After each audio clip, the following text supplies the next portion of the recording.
Drill. You get to awkwardly watch me for the next 20 seconds get the YouTube link, and then I'll throw it out to my Discord, and we'll get the party started and start talking mages with the guys.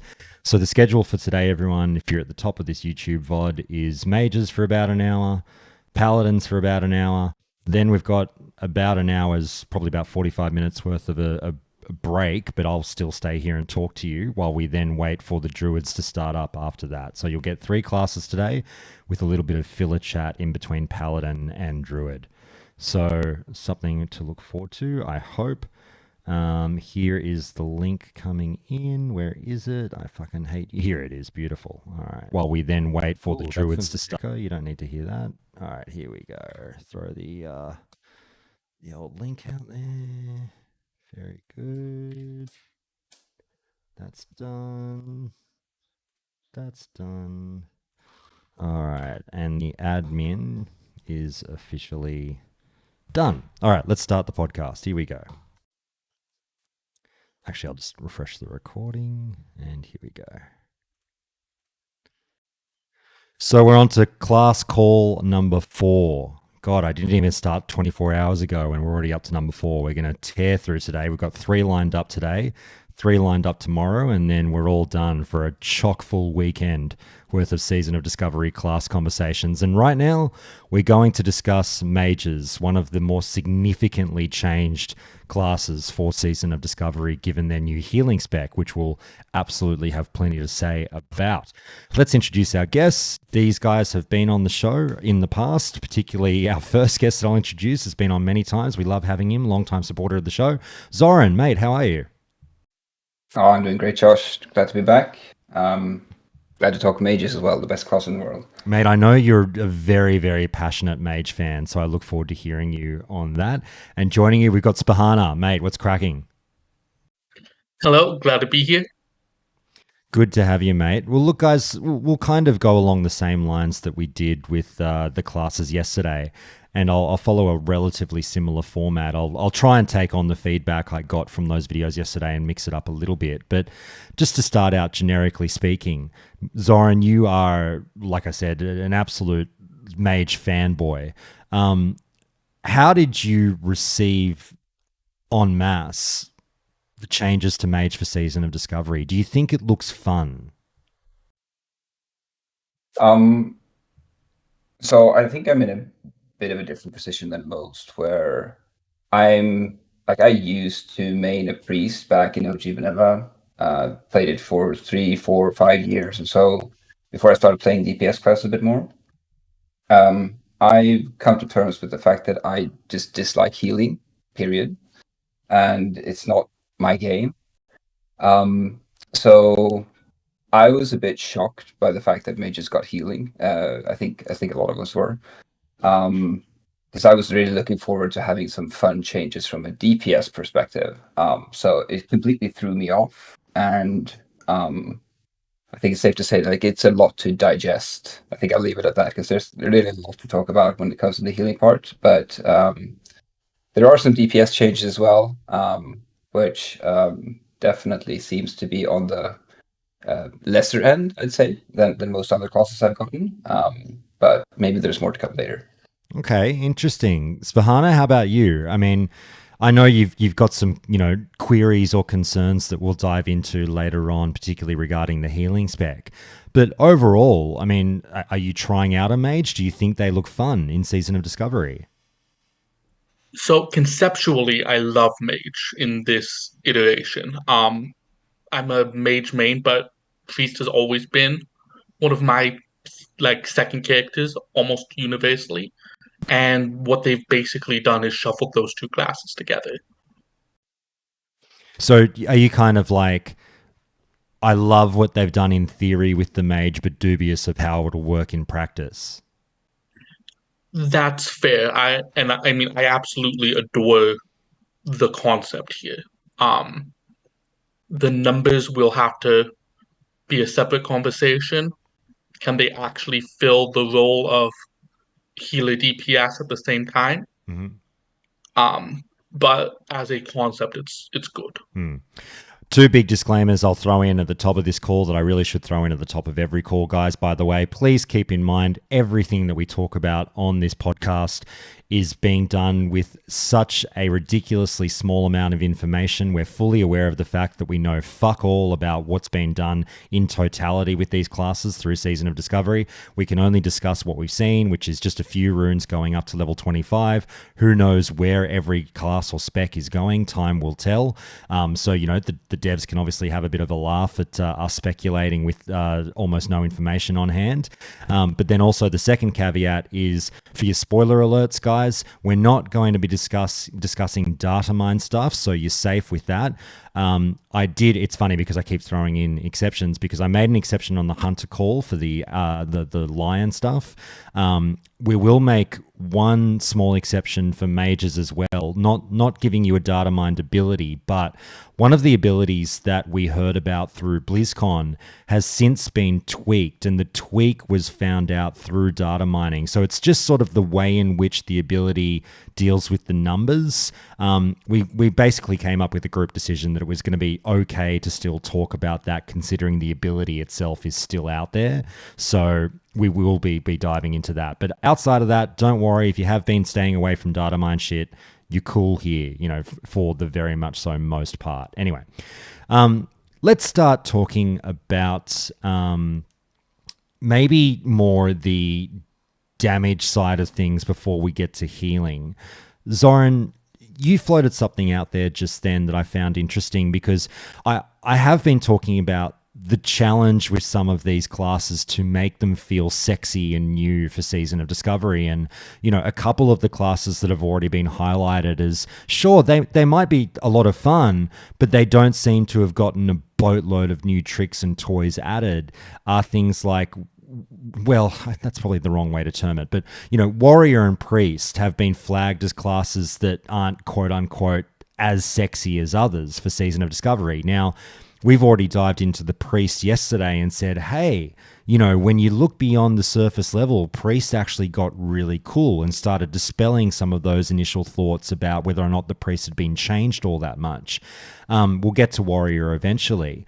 But with the Mage, you sort of said, did the DPS Mage really get, you know, changed that much, or have its, you know, the way in which it's played altered in any notable way for Season of Discovery? So to dive in on that point, I'd love to dig a little bit deeper and say, what really gives you pause? And do you think that maybe you will just be effectively still playing your Mage the same way as it was in vanilla? Yeah, so I think the discussion can be divided into two separate sections if you talk about pure damage, and I'll leave the arcane tree out of this because it's the area that I'm a bit unsure of. So if you start with fire, it's clear that that is meant even more clearly now to be the DPS spec, because everything that we've seen in terms of the runes are catered towards damage and purely damage, nothing else. So one of the major concerns that I have with fire in general is, especially on the early levels, where mana is going to be a massive issue, and just looking at the two major runes that you want to pick up immediately, which is Burnout and Living Bomb, is they both are very, very heavy mana cost items. Now you may do a lot of damage with it, but one of the challenges you have as a regular classic mage in an early dungeon in your 20s, your 30s, etc., is you do a bit of damage and then you sit and drink while you watch the warriors and the rogues just continue on and do damage and damage and damage, right? So you spend so much time drinking already, and that is only going to be worse from a fire perspective. Now the other damage spec you have is Frost, but it's becoming very clear here that Frost is obviously control, much more so than damage, and you get the feeling that it's definitely catered much, much more towards the PvP side of things. And if you look at Wrath, for instance, it's super obvious. You can really only use Frost for PvP, and if you're playing PvE, it's either Arcane or Fire. All right. Spahana, having heard all that, anything on that Zoran's just raised? Yeah, so Frost, I think we can consign to the bin of PvP spec with one caveat, which is that if a large majority of the mobs are vulnerable to improved Blizzard, there might be shenanigans, but I think that's unlikely. I am going to push back on the mana limit, though. In a typical 5-man leveling dungeon at 20s and 30s, we're not going to be nearly as prepared or nearly as twinked out as we are going to be in a BFD setting. We're going to have enough mana, we're going to have the ability to get to full mana before all the fights, and these fights didn't look so long that it's ridiculous. So I think that the question for mana isn't going to be can we sustain fire, it's going to be can we sustain arcane. Let me ask you guys about, again, the kind of sex appeal of Mage going into Season of Discovery. Someone like me, Zoran, and again, there's a very big difference between maybe a Mage aficionado and someone who either hasn't played Mage or who's only really lightly dabbled in it over the years. We raised this point in the priest conversation yesterday, where I said, I think the secret sauce with the priest in Season of Discovery is they've quietly made a priest build for priest lovers that might not draw new players in, but if you love priests, you're going to fucking love the Season of Discovery priest. I'm not sure. I'd sort of ask whether or not that argument applies to Mage here. It sort of sounds from the two of you as though that might not be the case, but I can tell you that from a casual who doesn't play much Mage, I look at things like Fingers of Frost, Burnout, Ice Lance, and Icy Veins. And that does, look, it might not be like wild, but I sort of go like, oh yeah, that sort of intrigues me about the Mage. Do you think that it's done enough to have some form of attraction or pull to either non-Mage lovers or long-time Mage lovers? Well, it addresses the one big knock that you've had on mages in general when it comes to vanilla setting, which is that they are a one-button rotation, which they have more buttons to press, and that's going to be more fun than what they used to be before. I think especially like in the earlier raid tiers at max level, where you're typically a frost spec mage, and you press frostbolt, and that is what you do, period. So it's definitely more fun. I definitely think that the rotation is going to be more fun as well. So it might appeal people that have been put off by that single button rotation from before, but comparatively, it doesn't feel quite as sexy as the others. Spahana, I raised on the podcast about, 2 weeks ago. I was talking to Mike and I said, look, deep down inside, in a place that many classic players probably don't like to acknowledge, I think that there's a lot of players that love their one-button rotations and they love standing in place on their mage and just spamming Frostbolt for 30 seconds and looking at their 99 pass at the end of the day.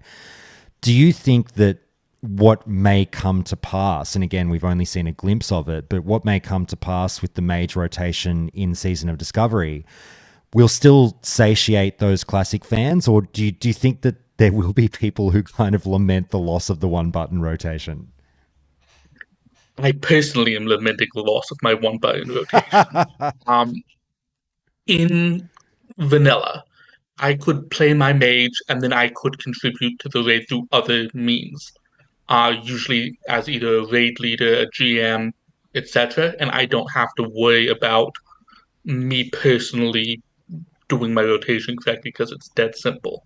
So there should be a couple of one-button specs in vanilla, and getting rid of all of them is probably sketchy. My pushback, I see this a bunch, and Spahana, you and I have sort of danced around this a bit in the Discord over the last week or so. Whenever I hear stuff like that, my pushback has always been, the touche moment is, but this isn't vanilla. We are playing a new game. So I respect when people say like, oh, it doesn't feel very vanilla to do this to this class. But yeah, when I say something like, but Spahana, this ain't your granddaddy's vanilla, what do you sort of say to that? I like my granddaddy's vanilla. Fair enough. My granddaddy's vanilla is a wonderful game. And there is absolutely nothing wrong with it. That's that, and look, you're totally right, and that's totally fair. That'll be, I think, a subject of a monologue incoming where I have to sort of discuss the issue that many people are still raising about being upset that we didn't, get just a redux of 2019, and why Season of Discovery should more closely follow the vanilla style as opposed to this Wrath and vanilla mashing together that they're trying to do. But that's for another day.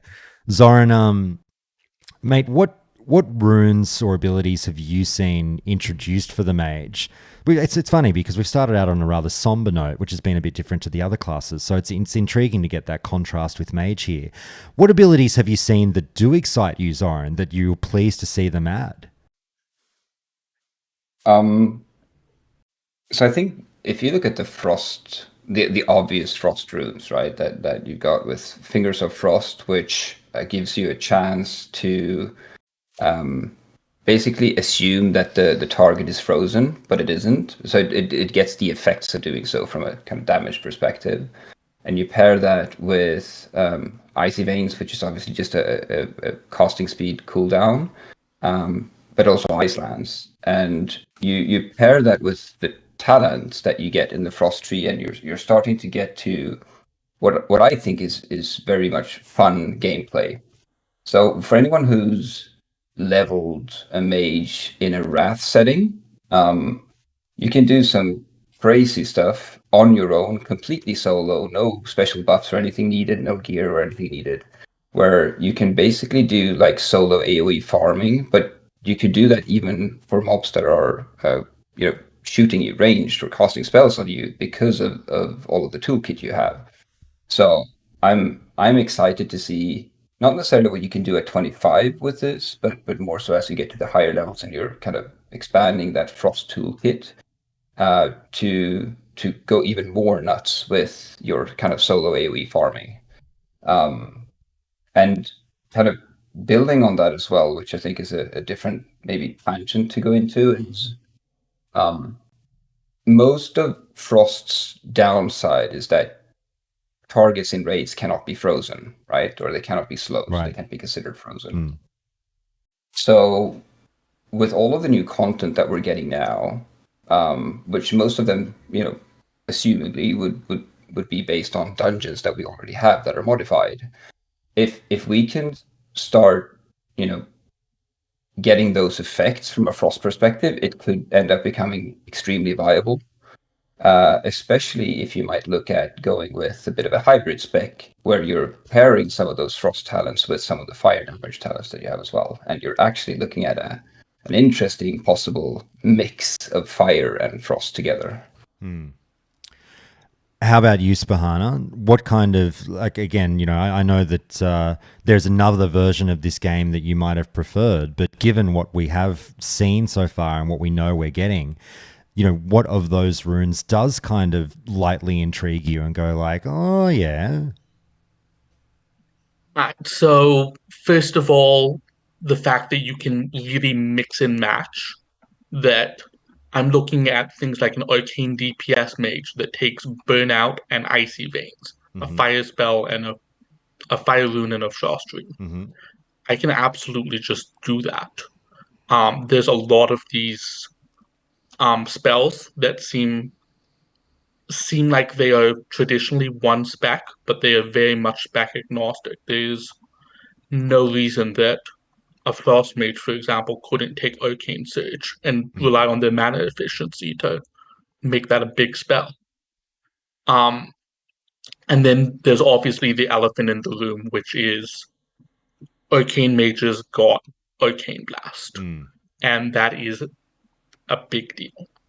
Arcane was always just missing its spell to spam. It was missing the thing that makes up its one button rotation. And they just got it. Arcane Blast in a vanilla setting is especially a big deal because the fights tend to be shorter. And Arcane Blast is going to be the highest damage thing you can do for as long as you can sustain it. So in a short vanilla setting, Arcane is busted powerful, and they have the ability to dip into things like Icy Veins plus Cold Snap, and burnout to amplify that even more. And then the second big thing that they got is the healing spec. So they got regeneration, and for the listeners, if you were looking to avoid the spoilers, this is where you need to pay attention because they're about to happen.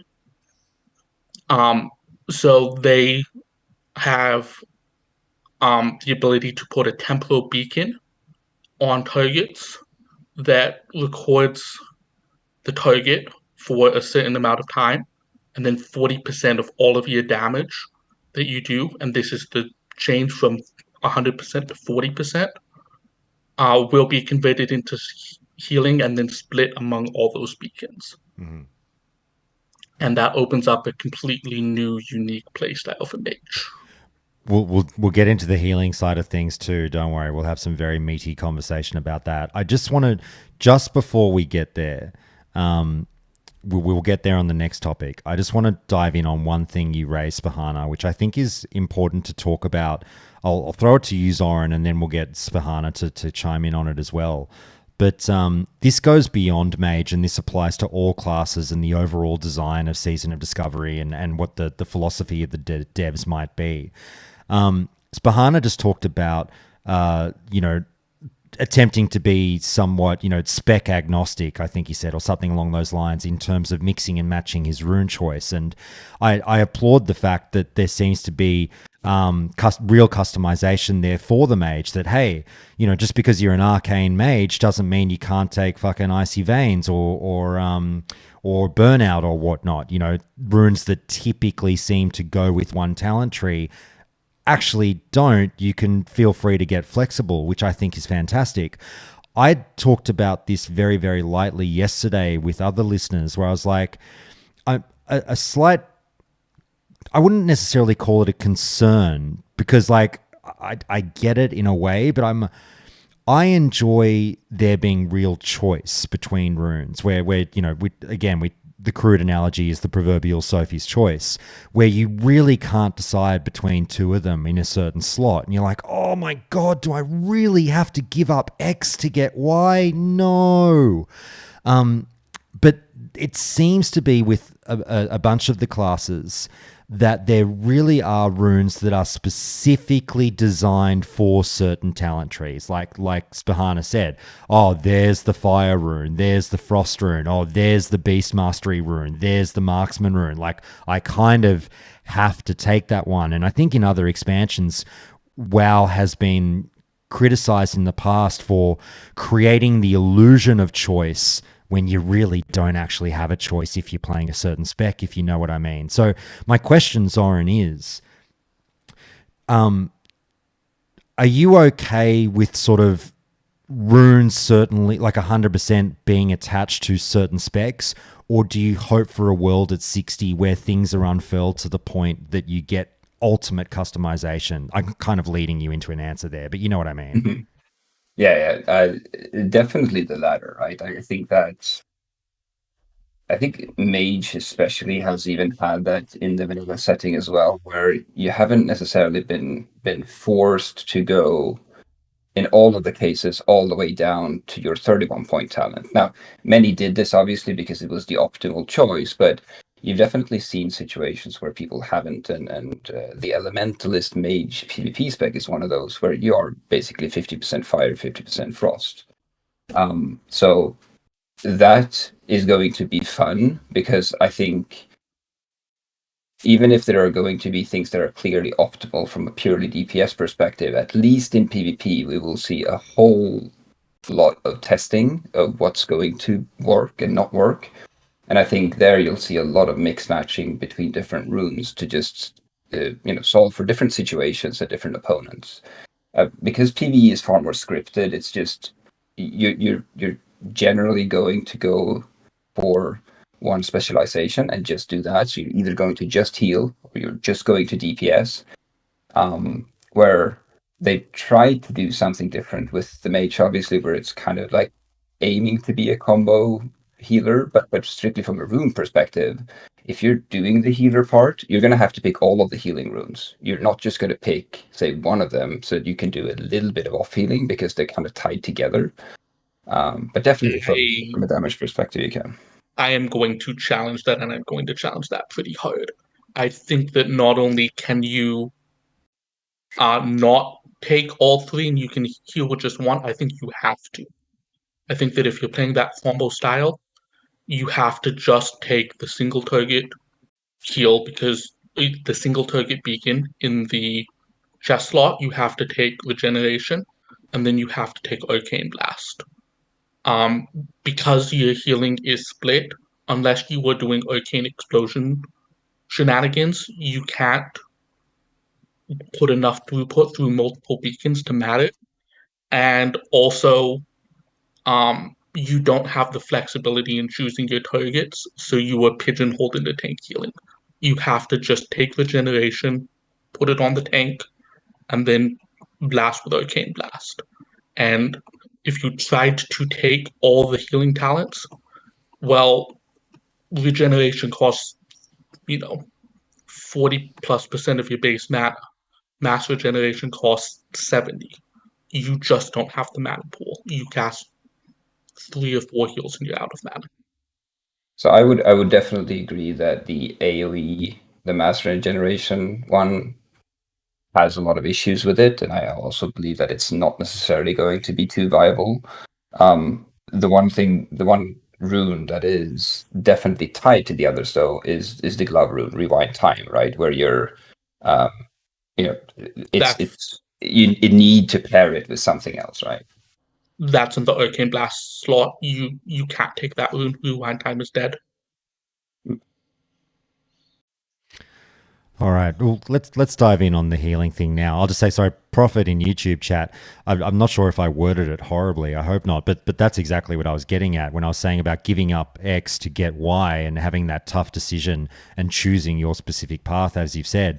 That's the part that I think is fun. I agree with you. You want that. My question is, do you think we're actually getting that across the board through Season of Discovery? It seems like there seems to be some rune choices that if you've gone down a certain spec path, it's a layup of a decision, and it's really not much of a decision, as opposed to having more things come in that really make you sweat. Now, again, look, I'm sure that those tough choices are coming at 60. We've got many more rune slots to unlock. We'll see what the game gives us. But yeah, I hope that they are going to make it very mixy and matchy and tough to choose at times. So we shall see. All right, guys, look, let's... Yeah. Sorry, go, mate. There are a lot of genuinely interesting rune decisions, but they mostly vary based on the situation. Icy Veins versus Arcane Surge is a very good example, where Icy Veins, if you are in a very short patchwork style fight, is better. Arcane Surge, if you're in a very extended fight, is better. And where that line is very interesting and fertile ground. Just maybe this weaves into the healing conversation, but explain to me, because I've seen a few people say this around the traps, and I'm not really sure because I'm a fucking idiot, but when they talk about the nerf from the 100% to 40% thing, Spahana, that you were talking about earlier, people are also saying, and I think you might have mentioned this too, that it's also nerfing fire and frost damage by 50. Oh, sorry, that's part of the tooltip, isn't it? That you also do 50% less fire and frost damage now while Temporal Beacon is applied or whatever. Is that right? That's correct, but that also just feels like it's purely a PvP change. Like, I don't think that has relevance in PvE. I don't think we wanted to drop our Arcane Blast stacks with a non-arcane healing spell anyway. Well, I was just going to ask how you feel about that, because a lot of people seem to be, I think, kind of grumbling about that. Like, oh, I wanted to, kind of blast too and do fire and frost damage, when I'm not healing while my temporal beacon is up. But I think the argument against that was, well, then you're still effectively playing a mage that just throws out the odd heal as opposed to being a healer. Would that be the answer? I think it's more that the way they did it was mechanically inelegant. That very rarely in vanilla style content do they say, because you made this choice, you cannot do X, where X is normally a part of the toolkit. The only example I can think of is Priest Shadow Form. Zoran, what did you make of the addition to the tooltip of not so fast with your fire and frost spells? I mean, it's clearly a limitation. I agree with Spahana that I think it's meant to be a PvP change so that you don't basically abuse the combination of all of the kind of control and damage that you get of those two trees, while you can also heal if you're basically running a PvP healer. But you know, it's a difficult one, right? I think some of this is going to have to be felt out as well, because it's not, at least in a PvP setting, it's more difficult to try and kind of draw it out on paper and say, okay, this is surely going to be the best. It's almost like it's too soon for us to be having these conversations, wouldn't you say? All right, guys, look, let's talk about healing. Let me lead you in very generally. Zoran, sorry, I think it was you, not Spahana, correct me if I'm wrong. You were saying that you were quite surprised to see that if we're getting a new healer, that they picked the mage class of all of them. You know, are you not intrigued to heal on your mage at all, or what other class do you think should have been made the new healer? Oh, I haven't really thought about that. I think mage has always been looked at as obviously kind of the wizard, and they kind of, if you look at other games that have similar classes, rarely have they had healing abilities, right? So I think that's more why we were surprised of it. They probably wanted to put it on a caster, so that's what they did. But you know, I think the other hybrids that we have already could heal, right? So it's not like they had a lot of options unless they wanted to give like rogues or warriors or hunters healing. So hunter is maybe the only one that they could have done it, but I guess mage makes a little bit more sense. And the way they did it was obviously that they're labeling it as the combination of damage and healing at the same time, right? Which is the interesting part. But we'll get into the fact around whether it's viable or not. You raise, I've long dreamed of shooting my friends in the face with a healing arrow as a hunter, so maybe that's for Season of Madness next. Who knows? Spahana, mate, what was forgetting? Well, actually, let's get into it. You had a take on the Discord about an hour ago that you saw me kind of balk at, because I was like, you know, I have faith in the devs with this one, but you were like, given what you've seen, you are skeptical that a healing mage will even be able to heal a dungeon. And I was like, come on, brother. Like, they didn't make a new healer just so that they couldn't heal the content. You know, I've no doubt they're going to make it something that can absolutely drag a party through a dungeon. Tell me where you were to be fair to you, tell me where you were coming from with that comment and why you feel that the healing mage is lackluster at this point. So, first of all, I believe it is the dev's intention that Mage should be able to heal the dungeon. I just think they missed. Right now, mages don't have any ability to cast a res, and that is a huge limitation on Resto druids. Mages now share that. Mages now have throughput issues. Unless they can cheese Arcane Explosion, mages, instead of being able to pump out heals that are bigger than damage, they pump out heals that are 40% of the damage. So they just don't have the juice with this multiplied. Mages don't have the ability to spot heal or control who is being healed in a timely way. If someone stands in bad or someone pulls aggro, the mage healer is just host. They cannot get a beacon on them and then do anything meaningful before that person is just dead. And again, no res, not even a combat res. That person's running back. Yeah, I think. And then finally, oh, sorry, go ahead. Finally, Mage has huge mana issues as cast right now. Their healing spells just cost so much mana, and then they're trying to heal with Arcane Blast, which is also the most mana intensive spell in the game.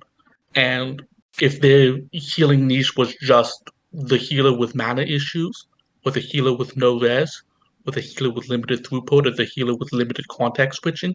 They could deal with any one of those four. They can't deal with all four, not even close. I don't think that, as currently tuned, a mage can heal a 5-man. I think that a mage as a healer is roughly equivalent to a shadow priest as a healer. They're a DPS that gets utility. Right now, as currently tuned. Go for it, Zoran. Yeah, I was just going to piggyback on that and say, yeah, I completely agree with that.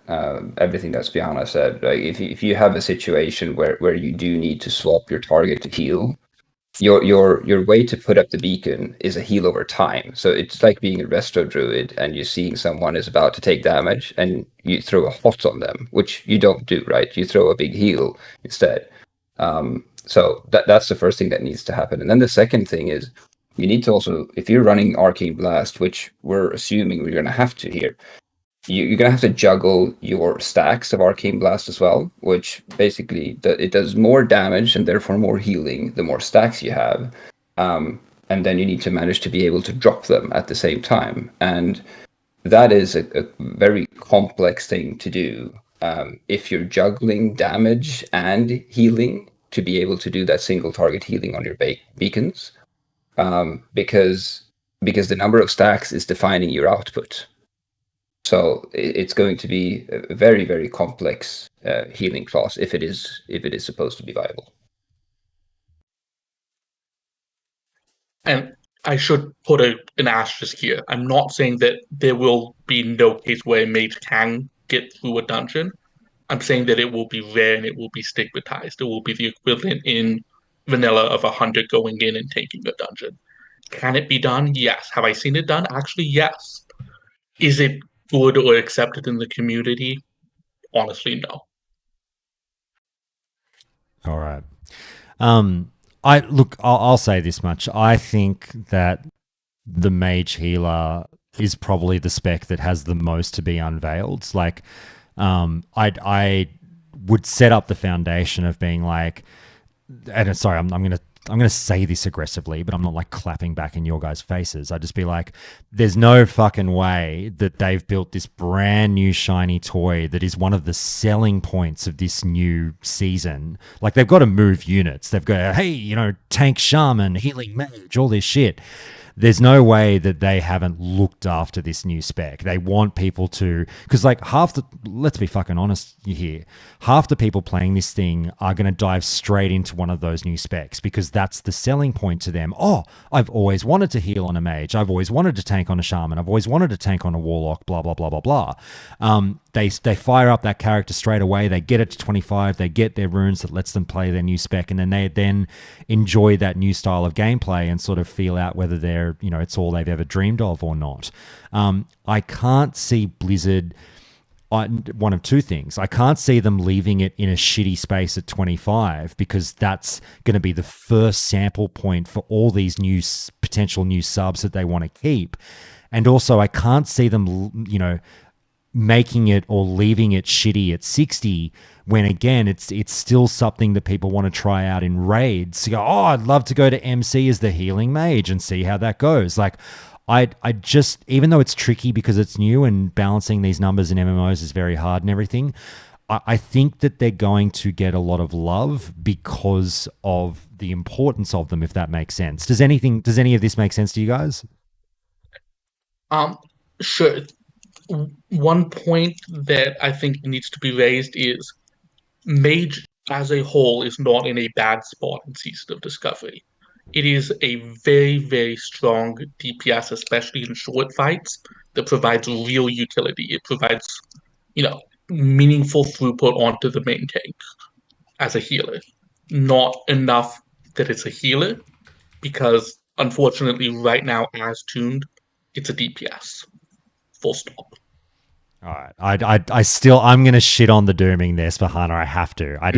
I really have to kind of go into bat here and just say, like, I think it's dangerous to float it out there like, this is a DPS class. It's not going to be able to heal. They fucked everything. Don't roll one. They're not going to be able to heal. Like, I just really, the logical pushback for me is there's fucking zero chance they've made this a dog shit healer when it's the new sexy class. I respectfully disagree. Well, I mean, I'm probably doing it not so respectfully, but you know, I love you, Spahana. You know what I mean. Zoran, what do you think about my take that it goes against, you know, you're a businessman as well. It goes against moving units if people roll their shaman tank or their healing mage and go, what the fuck? This is terrible. Oh, absolutely. Like, there's no way that they're like, if it turns out to be shit, that they're going to leave it shit. That's for sure, right? So I think what's clear though here is that we saw it move from 100% to 40%. That's a significant change, right? Now, will it stay at 40% even for launch? Who the hell knows? I mean, they could be playing tricks with us as well by just launching out, I don't know, fake runes so that, you know, we're sitting here talking shit about things and not having any clue what we're talking about. So one way or another, I think they are going to make everything that's new reasonably viable. Is it going to be meta? Maybe, maybe not. Who knows? But for sure, they will tweak it so that it's at least playable and likely usable as well.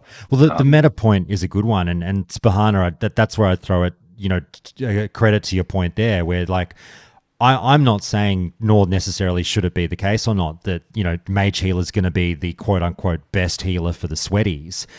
This thing absolutely might not wind up being the best, but I think that's okay. You know, and even going beyond, we talk about viable and optimal and all that shit. Like, even if it's just somewhere above viable, that's fine. It's, hey, I can absolutely heal a 5-man with my mage and have fun. Hey, I can absolutely be, you know, the 4th healer in a raid on my mage, and that's fine. It doesn't have to be the best. It's just got to work, and I'm sure that they'll get it into a workable state. I agree. I believe that putting Mage Healer into a workable state will be a high priority for Blizzard. I expect it will happen. I'm just saying it's not there now. Fair enough. We'll have to play this thing. We'll have to play it. Guys, let's maybe tear into the talent trees a little bit, because I want to ask you, I sort of didn't have the time, or maybe I just sort of fucked up and didn't ask the other classes this when I shouldn't. Are there particular builds that you're looking at already just for the level 20? Obviously, we can only talk about level 25, but are there builds at 25 that you're looking at with your talents that have really fun synergy with your runes that already get you excited? Like, is there... I know there's people already throwing YouTube videos up with like, here's your fucking, you know, meta build for 25 or whatnot, but I'm more asking, is there a particular talent that you're excited to see combine with a particular rune?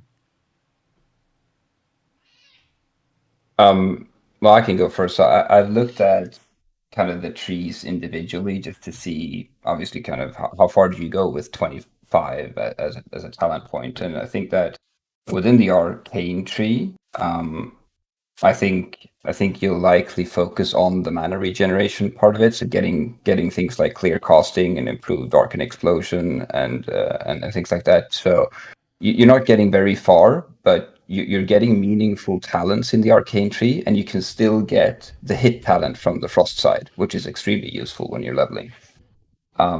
So there is meaningful choices in the Arcane tree. Frost, from my perspective, has you know, the normal leveling talents. You're getting decent damage. You're getting a bit of control as well, which is definitely useful. And I think fire is the interesting one here, where the early talents in fire has never been super strong before, because one of the early talents that's in the fire tree is Ignite, but you've never really had the crit rating before for Ignite to really matter at lower levels. But now with Burnout, you're getting 15% more crit, which actually makes it far more useful than what it's been before at a lower level.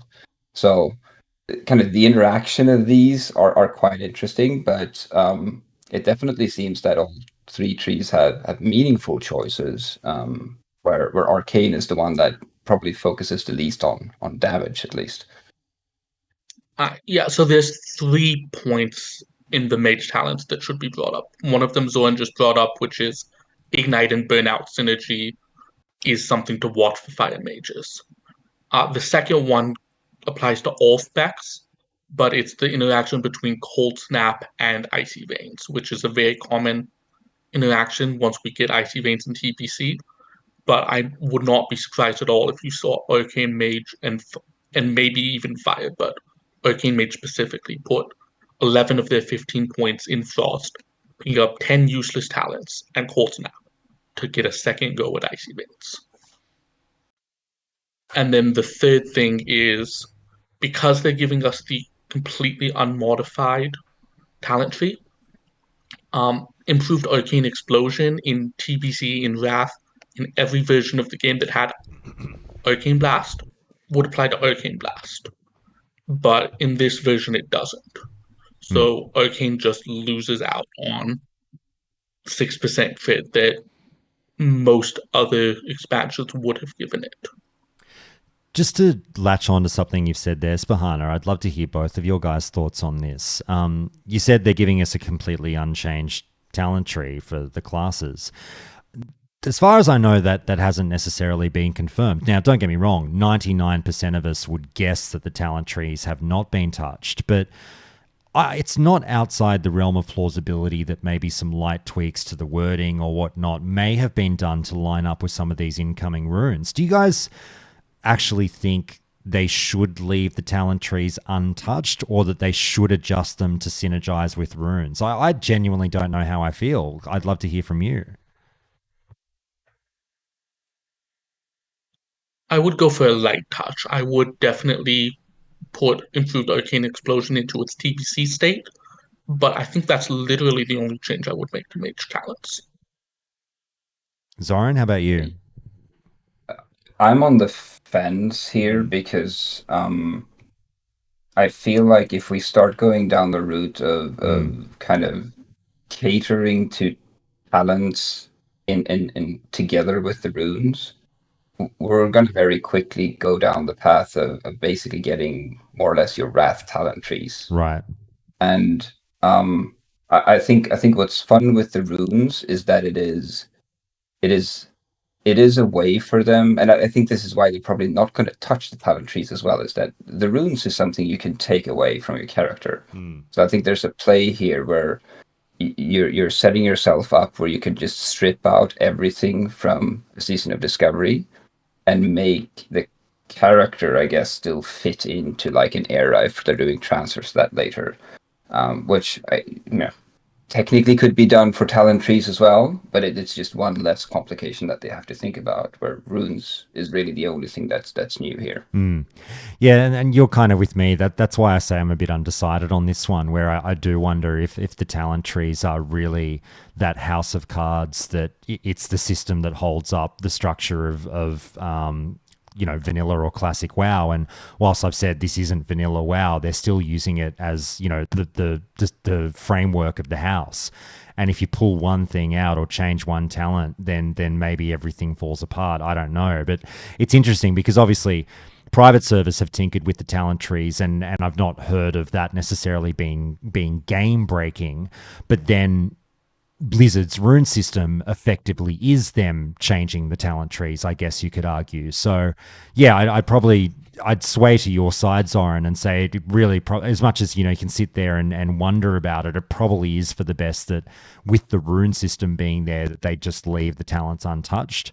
So yeah, it's something to sort of sit on in the land of what if, but yeah, probably for the best that they are left unchanged, I guess. Guys, more on the healing mage, just as we wind up on it, and then I'll sort of start to close up this call with some final thoughts. But is there anything we haven't said, Zoran, that you wanted to add on the healing mage? I mean, I really just sort of forgetting whether or not this healer is going to be a pumper or not. Just as a class design thing, I love the concept of a healer that can do damage, or that is encouraged to do damage. I've always wanted to. It's funny because I've always wanted to play one in WoW, and here I am not playing a mage in Season of Discovery. But it's a really unique, fun concept to me because we kind of shit on vanilla healers at times, going like, look, there is some downtime when you're vanilla healing. Like, you're not always necessarily casting heals. There's a lot of filler time, and if you cast an offensive spell, you fucking kill your mana. It's just not worth it. It is fun to have this spec here where it's just like, hey man, blast away and you're doing the right thing. Do you like that kind of build or not? Yes, I think it's a fun interaction, and like, even if I was kind of saying that I don't like healing early on the call, like I will definitely be trying it out for sure. There is a point that I was waiting to bring up, and it's been brought up a bit in the town hall questions here as well, around stacking. So, there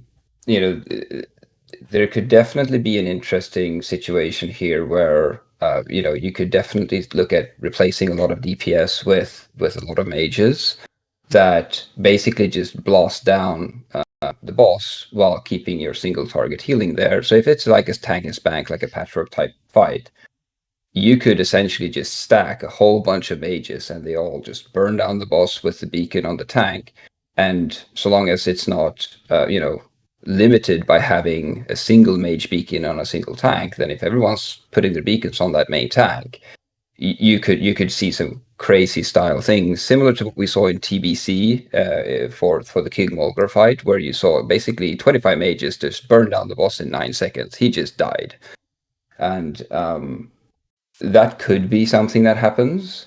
But given that we're in a situation here where clearly we're getting changes somewhat on the fly, I have a feeling that class stacking is something that they've always generally been against. So if they're going to start seeing, dungeon runs are going to be 4 mages and a tank, I think they'll do something about that. There's a couple of other points that do need to be brought up in a mage class call. So quickly, Arcane Explosion with healing is going to be one of the most busted things you can do in SOD, and I don't take that lightly. Even after the nerf? Even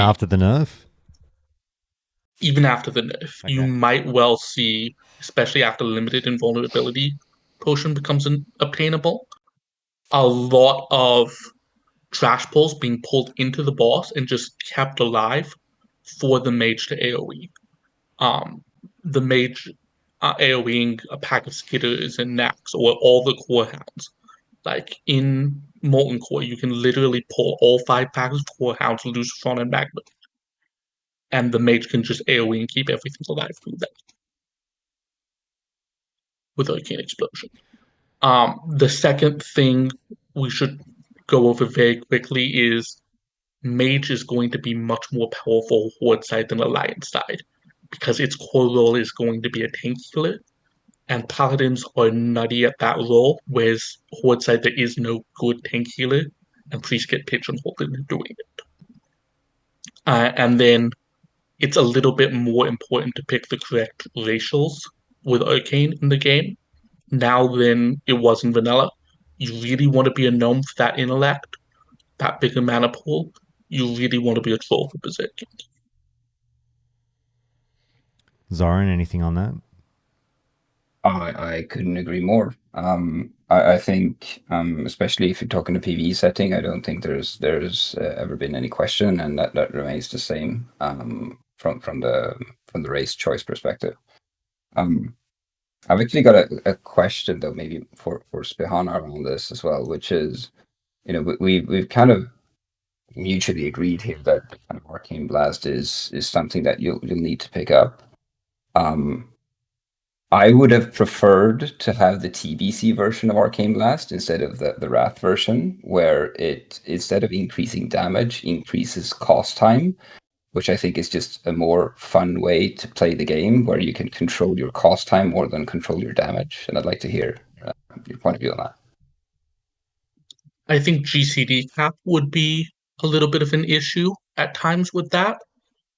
But I think that the TBC version was certainly fun. I have not played enough with the Wrath version to have an informed opinion.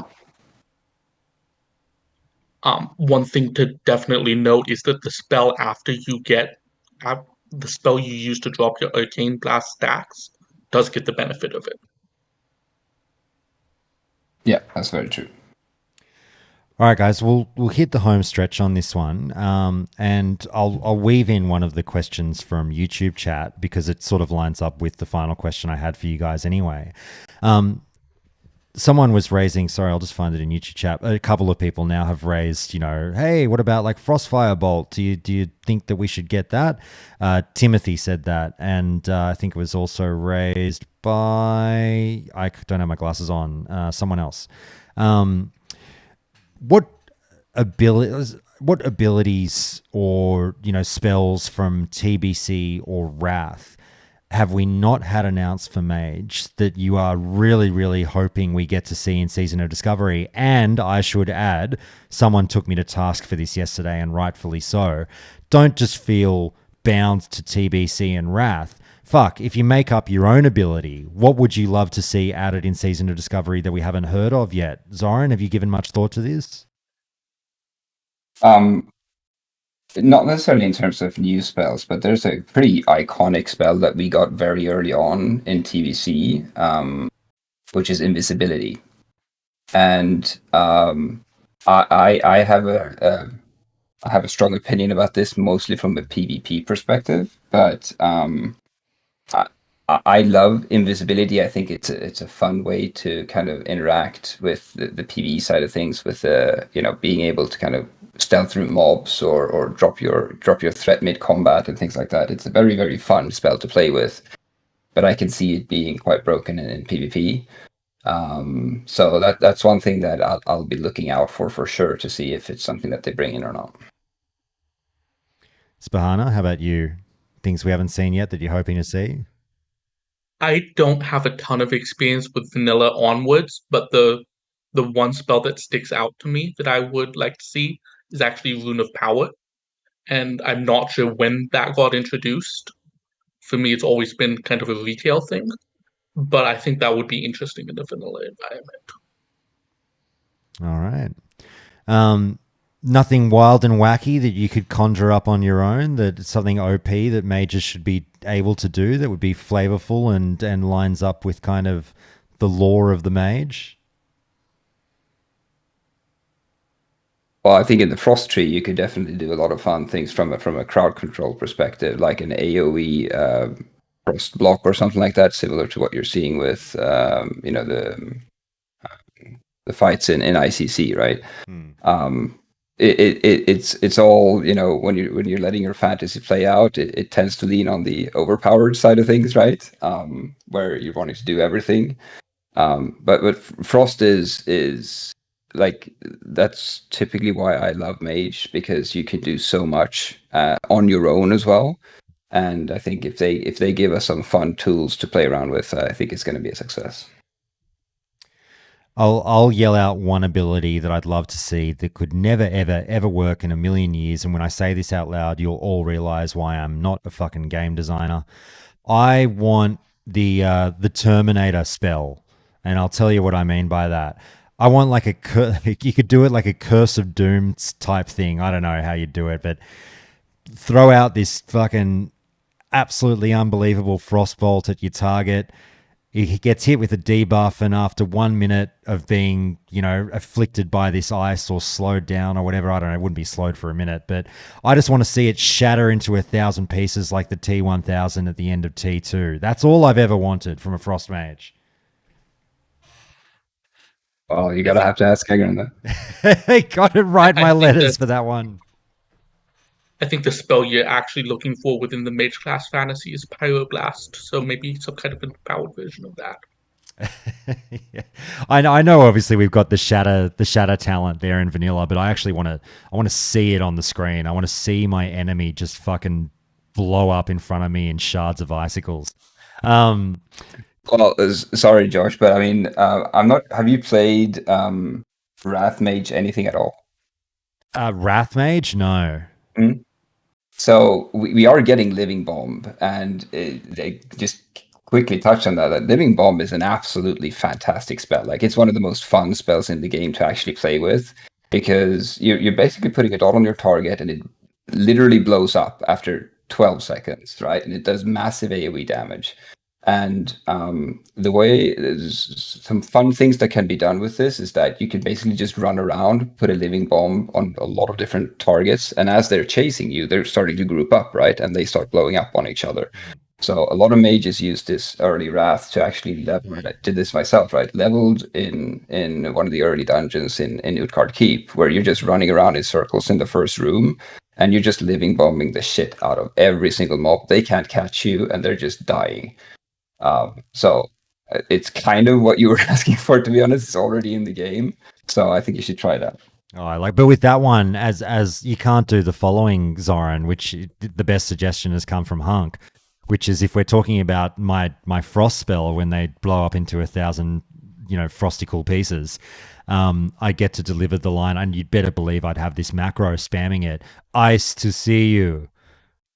Please. Sorry. Your pity laughter is useless here, Zoran. Please. No, that was horrible. Thank you.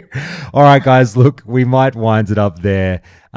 Is there anything we haven't said that absolutely must be said about mages going into Season of Discovery before I let you go? Well, we should, like it's being said in the chat here, the biggest letdown is that we didn't get the melee battle mages, which would have been, yes, people keep bringing that up. People definitely keep bringing up the battle mage, and it's funny, Zoran, because I would do. You can push back as vigorously as you can against this, because I do the same thing that a lot of people do online. But I do understand the argument against this. But when I say, "But Zoran, you've got a battle mage. It's called a shaman. Tell me why I'm wrong to say that." Well, I think the class fantasy is quite different, right? I mean, we have like battle mage exists in the game in vanilla already. In the Scarlet, in the human side of Scarlet, you've got battle mages, and they're awesome, right? They're basically fighting with sticks, and they're shooting fire spells at the same time. Yeah, it's kind of like shaman, but I mean, you could say the same thing about a lot of classes where there's similarities. But shaman is a completely different class fantasy for me from mage. Fair enough. More than fair enough. All right, we'll wind it up there. Yeah, I'm still dying from that fucking cringy joke as well, Prophet. I can assure you of that much. That was horrible. I've got to go crawl under a rock somewhere. All right, guys, let's let you go and get the paladins in here. Zoran, mate, it is always a pleasure. Thank you so much. Oh, thank you. It's good to be here. And Spahana, mate, thank you so much. I push back a lot against you, Spahana, but it's all love, my friend. Thank you so much for being here. Thank you for having me. All right, guys. You paladins, are you out there? Throw your hands up so I can see you in the crowd. We got to get you fired up now. Thanks so much, guys. I'll let you go. Go either listen in or enjoy your days.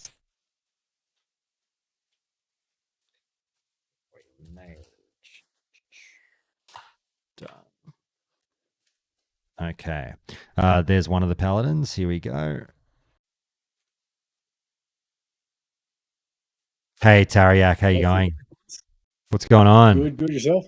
Good. Let me adjust your volume. Give me 1 second. Let me see here. All right. Sorry, hit me with the test 1 2 3, Tariak. Test 1 2 3. All right, I'll turn you up. Try one more time. Test testicles. Yep, beautiful. Okay, much better now. I'll just hit up our other paladin who's joining us, see if he's on the way. All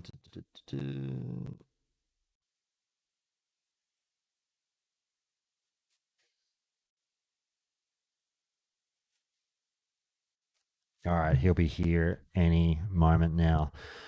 Oh, how's your day going, brother? Not too bad. It's Friday. TGIF. That's Yourself? the way. Where in the world are you from? Ireland. Ireland. Oh, fuck yes. I don't think we've had an Irish guest on the show before. Very, very good. First time for everything. That's fucking oath. Very, very good. All right. Where's our boy? There he is. Here he is. Templar, just hit that extra button and you'll get in. There you go. Templar, can you hear me? What's up, guys? Hey, man. How you going? Doing well, Josh. Thank you for inviting me. Mate, it's all good. I'm gonna have to ask a small favor, Templar. Can you scooch a little bit closer to your mic? Yeah. How's that? Yeah, a little bit better. If you can get even closer, I'll take that. But that's better.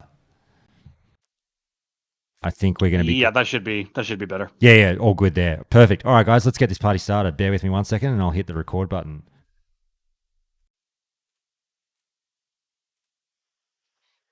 All right, class call numero 5, I believe, and we're here. I'm already like shuddering at this one because I know how excited these guys are going to be to talk about this class, and I hinted yesterday when I was on the beers that this is already like my most hated class in Season of Discovery, and I fucking hate Paladin aficionados, which is not a personal shot at these guys. I love these guys, but Paladins make me so fucking angry. But let's talk about them with love right now and how fucking powerful they're going to be in Season of Discovery. Let's introduce our guest, Tariak. Mate, how are you? I'm good. Like I say, as always, they hate us because they ain't us. That's the real reason, Josh. That's the real reason. It's going to be fucking true for Season of Discovery, I'll tell you that much. And joining Tariak, we've got Templar. Mate, how are you? I'm doing very well, and honestly, after suffering through Classic and being a Classic Andy and playing Paladin straightforward and always being a healer, I am so looking forward to this. Well, you've probably raised the best point first up there, Templar, in that do you think that you guys have earned this basically after years and years of, fucking vanilla after vanilla server? You've just wanted to be a ret or whatever, or you've just wanted to not have to throw on that dress. Do you think that this was more than justified, that they seemed to throw a shitload of love at the Paladins? I think it's just telling on how much we needed it, if anything. Like, I don't know, deserved or, hey, here you go. I just think that obviously Ret in particular just needed a little bit of love, and they're throwing a lot at it, and I'm really happy about that. But I mean, like, how many people can actually say they right-click their way to level 60? You know what I mean? It's like an achievement. It's definitely going to be more than right-clicking now, given what you've got. But we'll get into all the specifics and minutiae very soon. But I guess I should ask you the very general question that I've been asking everyone straight off the bat. Without getting too deep in the weeds, we'll get through that very soon. Teriak, I'll start with you, mate. Explain to people who maybe haven't heard or are only thinking about playing Paladin. Does Paladin look fun to you in Season of Discovery, and why? Like, to put it simply, Blizzard gave us the Spice Bag 9000. If people are sleeping on priests, they're in a coma over a Paladin, because we'll see when we get into it, some of the runes. It's like we're basically getting like 3 talents thrown in with an extra rune and all that kind of thing. So it's like I'm looking at some of the stuff and doing the math, and I'm like, this is actually crazy, It's funny because I was listening back to the Hunter chat that I recorded yesterday, and Fred Munro threw out there in talking about the Beast Mastery rune. I'm not sure how he did explain it, but I'm not sure exactly how he came up with the calculations. I'm sure he fucking had some amazing system, but he was like, he said, I equate the Beast Mastery rune to being worth about 25.5 talent points or something. And I think with the Paladins, some of these runes that you've gotten, I mean, fuck, you could almost say the same thing, that you look at them and go, God, that's worth like many, many, many talent points I would have spent to have this thing. Templar, tell me why the Paladin seems fun to you in Season of Discovery.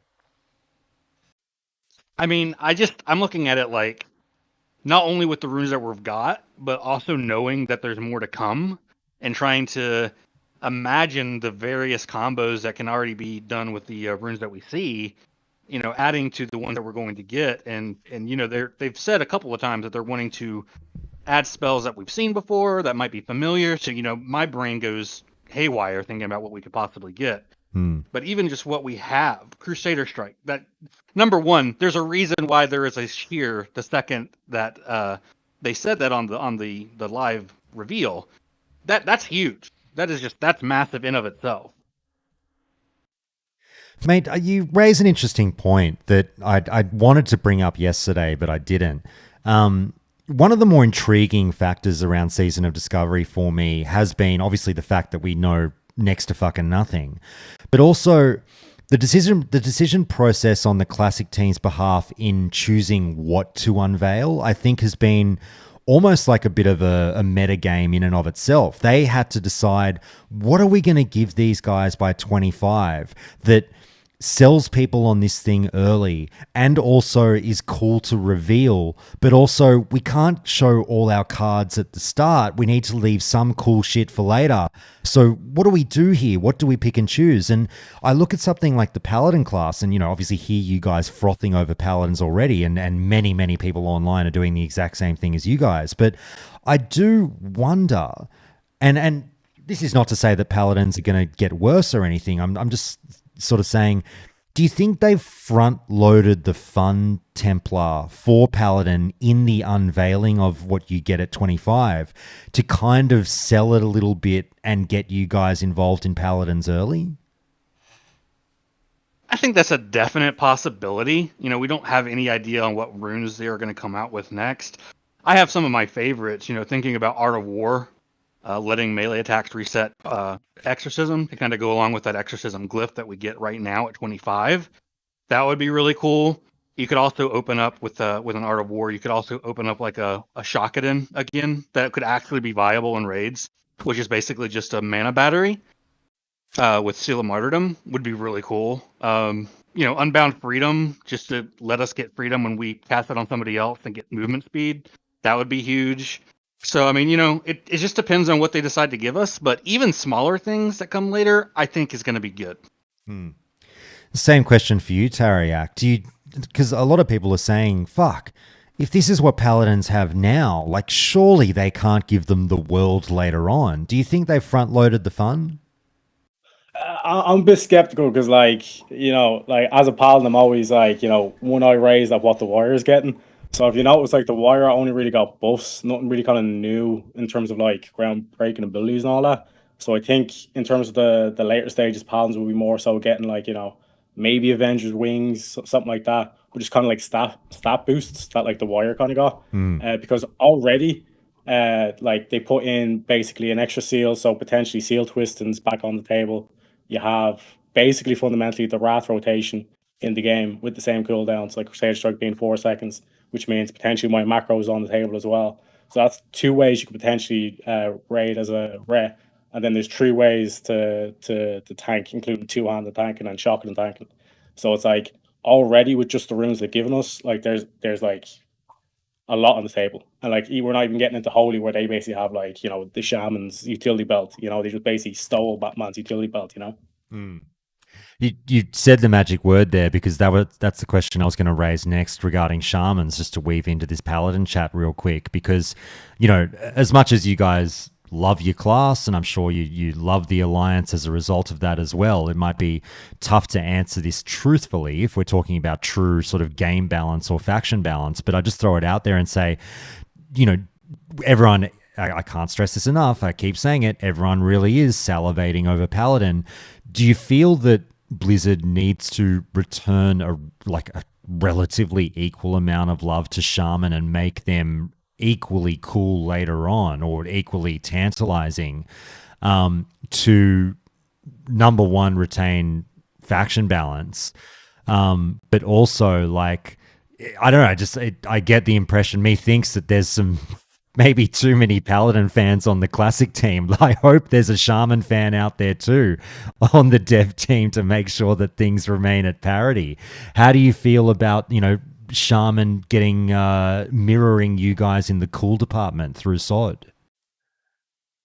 I definitely think that there's a lot of kind of easy things or kind of subtle things they can do. Namely, like the way they gave us basically Tremor Totem as a passive. They could just do the same thing for Salvation, for Shamans, different things like that in the toolkit too. But again, like I said, it's very early days. Level 25, we're talking, yeah, it's a raid. There's this get your pre-raid level 25 bis. It's guys, come on, are we really going that way? But nah, like I said, it's kind of I'm still kind of holding judgment. Pun intended, because like I said, knowing Blizzard, it's there might be a lot of Paladin fans, but trust me, there's a lot more warrior fans, and we all know like vanilla is basically like the warrior kind of part of WoW, and then like there's also traditionally like the warrior mage kind of like combo is seen as typically like D2 classes that Blizzard have always kind of looked out after over through the years as well. So it's like the fact that they were willing to give mage heal and warrior just got buffs. No, don't get me wrong, they're good buffs, but there's I'm telling you, like heightened grips could be on the table, different things like that as well. So I just wouldn't rule out now at this point. And don't worry, mate, you get a pass for the judgment joke, considering earlier I made my ice to see you joke, so you're all good. You can't beat me in the cringe department. It's all good. Templar, let me throw it to you, mate. And just based off of what Tariak was just saying, I think it's rather interesting that he sort of touched on something that gives way to a population discussion as well, because late last night I was having a beer with Hunk and Mike, and we were discussing, this very, very early poll that has no sway whatsoever of any indication of what SOD will look like, but it's all we've got. And there was a poll that went up about a week ago on the subreddit that got about 8,500 responses that I thought, oh, that's not a bad dip sample. And druids were the number one class, which is really funny, them going from literally last to first. But also paladins were number 2, not surprising, but shamans were number 3. And the intriguing part of that to me was that, like, paladins are going to get very, very, very popular, but also generally you see paladin and shaman because they are either one faction or the other. You can't play them on both factions in vanilla generally. They are a little bit lower on the list because they do that split population thing. But having them both so high as they are in this dip sample poll that I'm discussing, it seems the case to me, and I wonder if this worries you at all in some way. There are going to be a zillion paladins and a zillion shamans. And we were joking last night saying, if there are 1 million paladins and you're all excited about not having to heal anymore, won't some of you be forced to heal after all because there's so fucking many of you? Yeah, I mean, honestly, when I look at paladin and shaman, they do so much of the same thing, but the core difference to me is their DPS, right? Ret is in your face melee, whereas shaman is very bursty, ranged spellcaster. So I think that's going to definitely play a part into what people want to play and how they want to play. And then also, I mean, come on, the class fantasy of a paladin compared to a shaman. Maybe it's just my bias, but there's just no comparison. Now, when it comes to like a zillion shaman against a paladin and that healing problem, yeah, that might be a problem, actually, when I'm thinking about it. Because, priest is kind of getting slept on as a class overall. Druids are getting some nice healing assistance, but I definitely think you're going to have some raids where people are going to go like, can you please just stop swinging your hammer a little bit and heal me? Just a little bit. Tariak, had you sort of pondered on that much before I raised it? Like, is the population issue going to be a thing that pushes shaman to do? They all want to be ret, and then you get 55 rets sign up for the raid. Someone's got to heal. Oh, it's to me, like I have a saying, I'm a memer, I'm a dreamer, and I'll play anything but a healer. Like I said, it's basically like, how do I kind of say it? Like, when you look at the structure between like how the forward, I'm kind of mainly kind of going into like end game raiding here, so like PvP might be different, all that kind of stuff. When you look at like the end game raiding from the horde structure, like, let's just kind of talk about the priest. The priest is basically the tank healer. Like, that's the only kind of class that they trust to heal the tanks. Whereas when you look at the alliance priests, they're raid healers. So it's like, I think having less paladins kind of opens up more space for the priests, if you get me, and kind of like to explore that kind of dynamic as well, because it does kind of get a bit redundant where it's like, okay, we just get a paladin to heal the tanks and then everyone else is raid healing kind of thing, because beak and all that kind of stuff. So it's like I said, it's kind of, it might seem as though, there might be a shortage of healers, but the fact that they're adding in a mage healer should probably compensate for that as well, because at the end of the day, if you're struggling to find groups, there will be people who say, fuck it, like, I'll just, like, easy carry, just like get carried, get gear, at least you're getting to the raid, you know what I'm saying, getting the crack. So it's like I said, it is kind of one of those things where it's like they will probably have to like look at it and see what way it impacts. But like some of the memes that are already coming out about the paladins like you know revolting and like it's like I'm no longer gonna heal and all that kind of stuff is pretty funny too. I love it. I love this fucking guy. The fucking Irish, huh? Here we go. This will be a fun. This will be a fun hour. I love it. Boys, let's get into some of these runes, and I'll throw out the blanket warning as per usual. We're not going to discuss any data mine stuff, just the stuff that was announced via the demo on the BlizzCon floor. Look, where do you even start? I guess I should just frame the question this way: which particular runes, and I know you're going to want to say all of them, but which particular runes, if you had to highlight your top 2 or something, I don't know, immediately had you sold on the Season of Discovery Paladin? Templar, I'll start with you.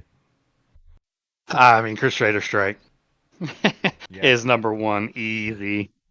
And then after that, because I'm a PvP Andy, Rebuke, having a silence finally. Yes, please, thank you. I am so bizarre in that, look, it doesn't fucking matter because I don't really... Well, I mean, I do play... I was going to say I don't play Paladin, but I've played plenty of Paladin. But I am just so anti-Crusader Strike. It's weird. No, don't get me wrong. The ability is great and you need it. But I fucking hate the sound effect behind it. It feels like I haven't pressed a button. I shit on Mortal Strike the same way. They just don't feel like big two-handed swings. I think it's just a very dissatisfying ability, but that's just me being nitpicky. Tariak, how about you, mate? Yeah, just to echo on that, like Crusader Strike, like that's why they didn't originally give it to us in vanilla, because it felt very as like, oh, like hunters have Raptor Strike, warriors have Heroic Strike, rogues have Sinister Strike. So it just kind of felt like very generic, and it wasn't kind of very Paladin-esque kind of thing. So kind of echo on that. For me, the number 1 rune, which is like busting, like I said, this is where it's like you're getting like 3 talents thrown in, like rat talents basically, is Hand of Reckoning. Originally I was thinking Aegis was like a close second, but then like looking at the fact that it's like Divine Storm is in the same bracket, it's kind of like the Jeremy Clarkson meme where it's like, Aegis is brilliant, but I like Divine Storm.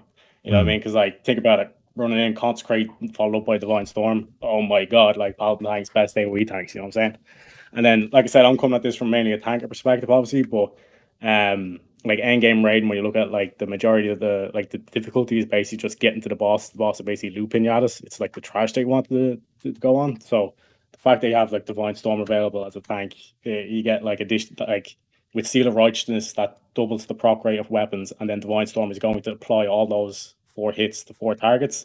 You could potentially proc Thunder Fury on all 4 targets. With an engineering shield going off, it's just going to be like the scene from the Avengers where Thor is smashing down his hammer as a paladin kind of thing. So that's, like I said, I'm hype as AF for paladin tanks. Very good. I'm so sorry. I'm literally already getting fan mail live about you, Tariak. So thank you so much for your input. Templar, mate, no pressure. It's all good. Let's keep this fire going. Look, I keep looking at the runes and sort of saying, not to sort of pour cold water on you guys, but I go like, if everything's so amazing, is there any one rune that's been announced that you kind of been the shoulder shrug, like meh about? Because I see like Pyrelin already in Discord chat saying he's not a massive fan of, I don't actually know how to pronounce this, whether it's Aegis or Aegis, either way. He goes, that one fucking annoys me that they could, quote unquote, fix readout. But no, they make it a rune that explicitly does not stack with readout. You might know a bit more about what he's talking about there, Templar. How do you feel? Is there any rune that kind of, you weren't wild about? I definitely echo the dislike for Aegis, or however you want to pronounce it. I think it's Aegis.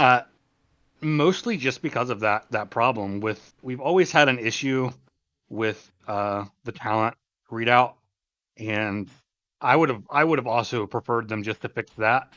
But when they say they're not doing any talent fixes at all, then trying to fix it with the rune is just kind of like, hey, we know there's an issue, but instead of fixing it on the talent, here, just have this, enjoy. I prefer Whereas, I guess if they're gonna fix it, I'm glad they're fixing it. I just would have rather them done that and given us another rune. the reason why I preferred it though, like I understand what you're saying, but like the reason why I preferred is that in terms of like grand scheme, in terms of like being able to backport over to the original version, if you don't touch the talents, then that's easy. The rune is just a new system. Whereas like if you start changing talents, then all of a sudden you can't backport.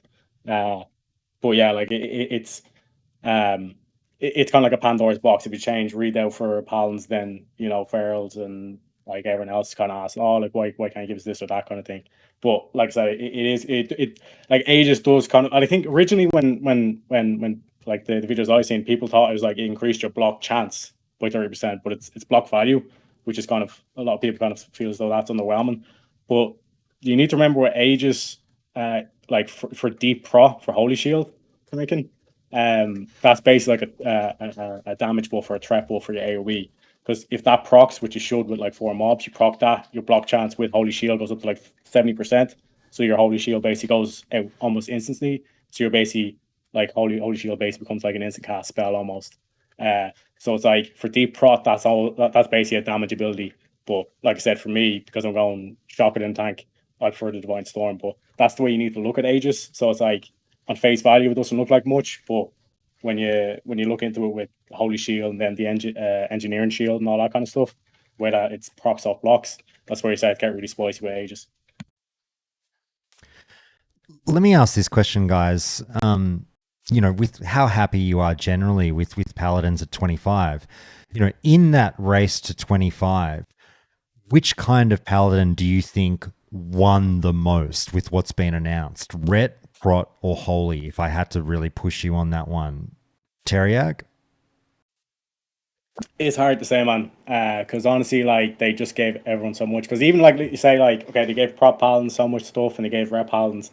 They didn't really give Holy Paladins that much, but the thing about Paladins, we don't really need that much. It's like a very simple playstyle, but it works. You know what I'm saying? So it's like, with Holy Paladins, they didn't get, like, any new heals or anything like that, but they got their Beacon of Light, which is their security blanket. And then they basically got, like I said, the Shaman, Batman's utility belt in terms of like, do you want 30% damage reduction for the tank? Do you want, an interrupt if you wanted to? Do you want basically become a Tremor Totem? So you have a wide range of stuff there. And then even in the chest, you have like the Horn of Lordaeron, which is like the whole meme of like, hey, he's going to blow his horn, boys. So it's like you have the whole kind of Paladin kind of vibe going there even for Holy. Whereas, like I said, there's no additional heals or anything like that as well. Typically, then we go to Ret. You have like basically both play styles unlocked. If you want to spam your one button macro, you have it all there. If you want to do your seal twisting, which will scale with Wind Fury and all that, and if you want to see an example of that, check out S-Fan's demo where he's literally doing double the damage because he's Wind Fury and he's the seal. I don't know if he's seal twisting it, but it's crazy.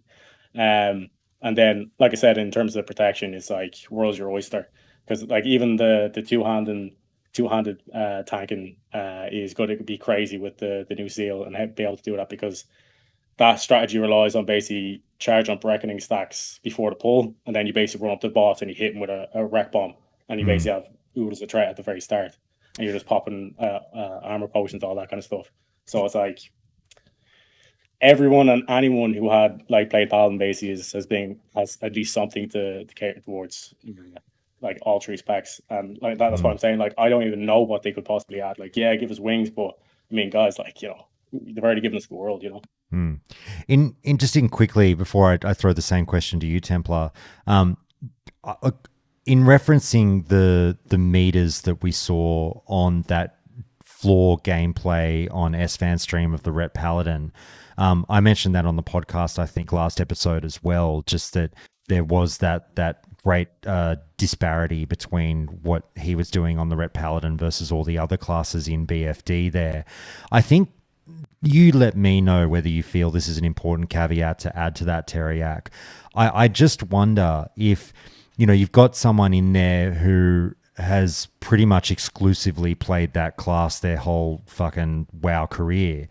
And then you had all these new classes and specs that I need to go back and check, but I presumed that a lot of the other streamers were trying the new toys, like your rogue tanks, your fucking, healing mage, blah, blah, blah, blah, blah, and not really sure how to play the new playstyle yet, versus the guy that knows Ret inside and out, blasts all the right GCDs and fucking canes the meters. I just wonder if that skewed things slightly, and we might be setting up this whole, Ret's a god, when like it's not really the same testing situation. Do you know what I mean? Yeah, no, 100%. Like definitely, it's not going to be like 100% more than everyone else DPS. But the reason why I'm saying that is because there's a specific part where Esfand changed out the seal and went for a Divine Storm, and he was doing significantly less damage. He was doing like everyone else's kind of like level of damage. So it's and like I said, this is level 25 will be different, and like the Divine Storm doesn't scale with Wind Fury, whereas like that seal would, especially on like mobs and like AoE is where you're going to find a bigger discrepancy and stuff like that. So like I said, pinch of salt with everything we're saying, because this could all change by level 40, let alone level 60. Yeah. Templar, let me throw the same question to you from before, just in regards to, would you be able to confidently say, or is it still up in the air, by level 25, who won the most, Ret, Holy, or Prot? Well, first, I do just want to say, just because I want to piggyback off that last conversation sure. really quickly, is we didn't see, I don't think, any mage DPS in that group or warlock DPS. I think they were playing tank and also healer. Yeah. And I'm going to straight up tell you, we just had the mage discussion and we're not going to have to go back for it, but I don't see them losing on AoE packs. Let's just put it that way. And then single target warlock with their destruction, some of their stuff bringing in. So I don't know. I'm kind of with you, Josh. I'm kind of leaning to, we haven't seen anything yet. We've just seen a couple of demos and a couple of fights. But what we have seen, I like. And I will also go ahead and go against the grain here. I think it is actually Holy and Protection that got the most out of the runes. Not to say Ret didn't get a lot, because they did. But in terms of Prot, you got your ability to go a variety of different builds. You can go deep Ret now for tanking and not go Consecration, which is huge and very nice. You can also now AoE farm even better with Aegis, and you can actually group mobs up now with your Avenger Shield. So that's going to help a lot on AoE grinding and getting gold and all of that jazz. And then Holy, Beacon of Light, I can't speak on just how important that is as a Holy Paladin. And if you thought, if you thought they were main tank healers before, no. Well, can I ask you about Beacon of Light? Because, look, as much as they have settled down a little bit, the people that are really, really still angry that they didn't just get a fresh vanilla season and we got Season of Discovery instead are, finding talking points to really go in and bash this game about being retail, blah, blah, blah, blah, blah. You're all fucking idiots. You're just retail lovers if you like Season of Discovery. I'll address that in a monologue at some point. But one thing that they have highlighted in, many of their arguments that I disagree with is Beacon of Light.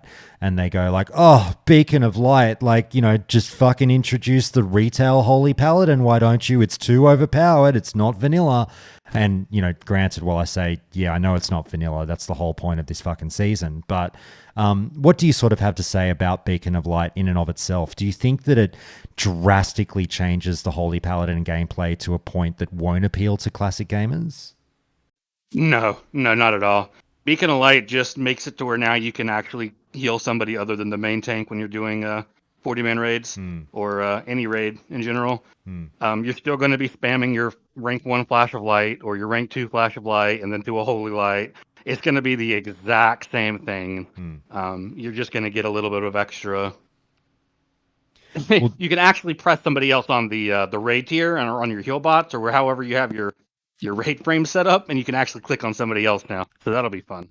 I guess the pushback to that would be someone, if they were here, they would say, but class flavor is what, and class uniqueness is what makes, that classic framework the best. And the Paladin is supposed to be the single target healer, yada, yada, yada. Do you know what I mean? Yeah, well, and they still are. Like, they will still be the kings of single target healing, in my opinion. And that's coming from somebody who did nothing but healing in raids, because rest in peace, Ret.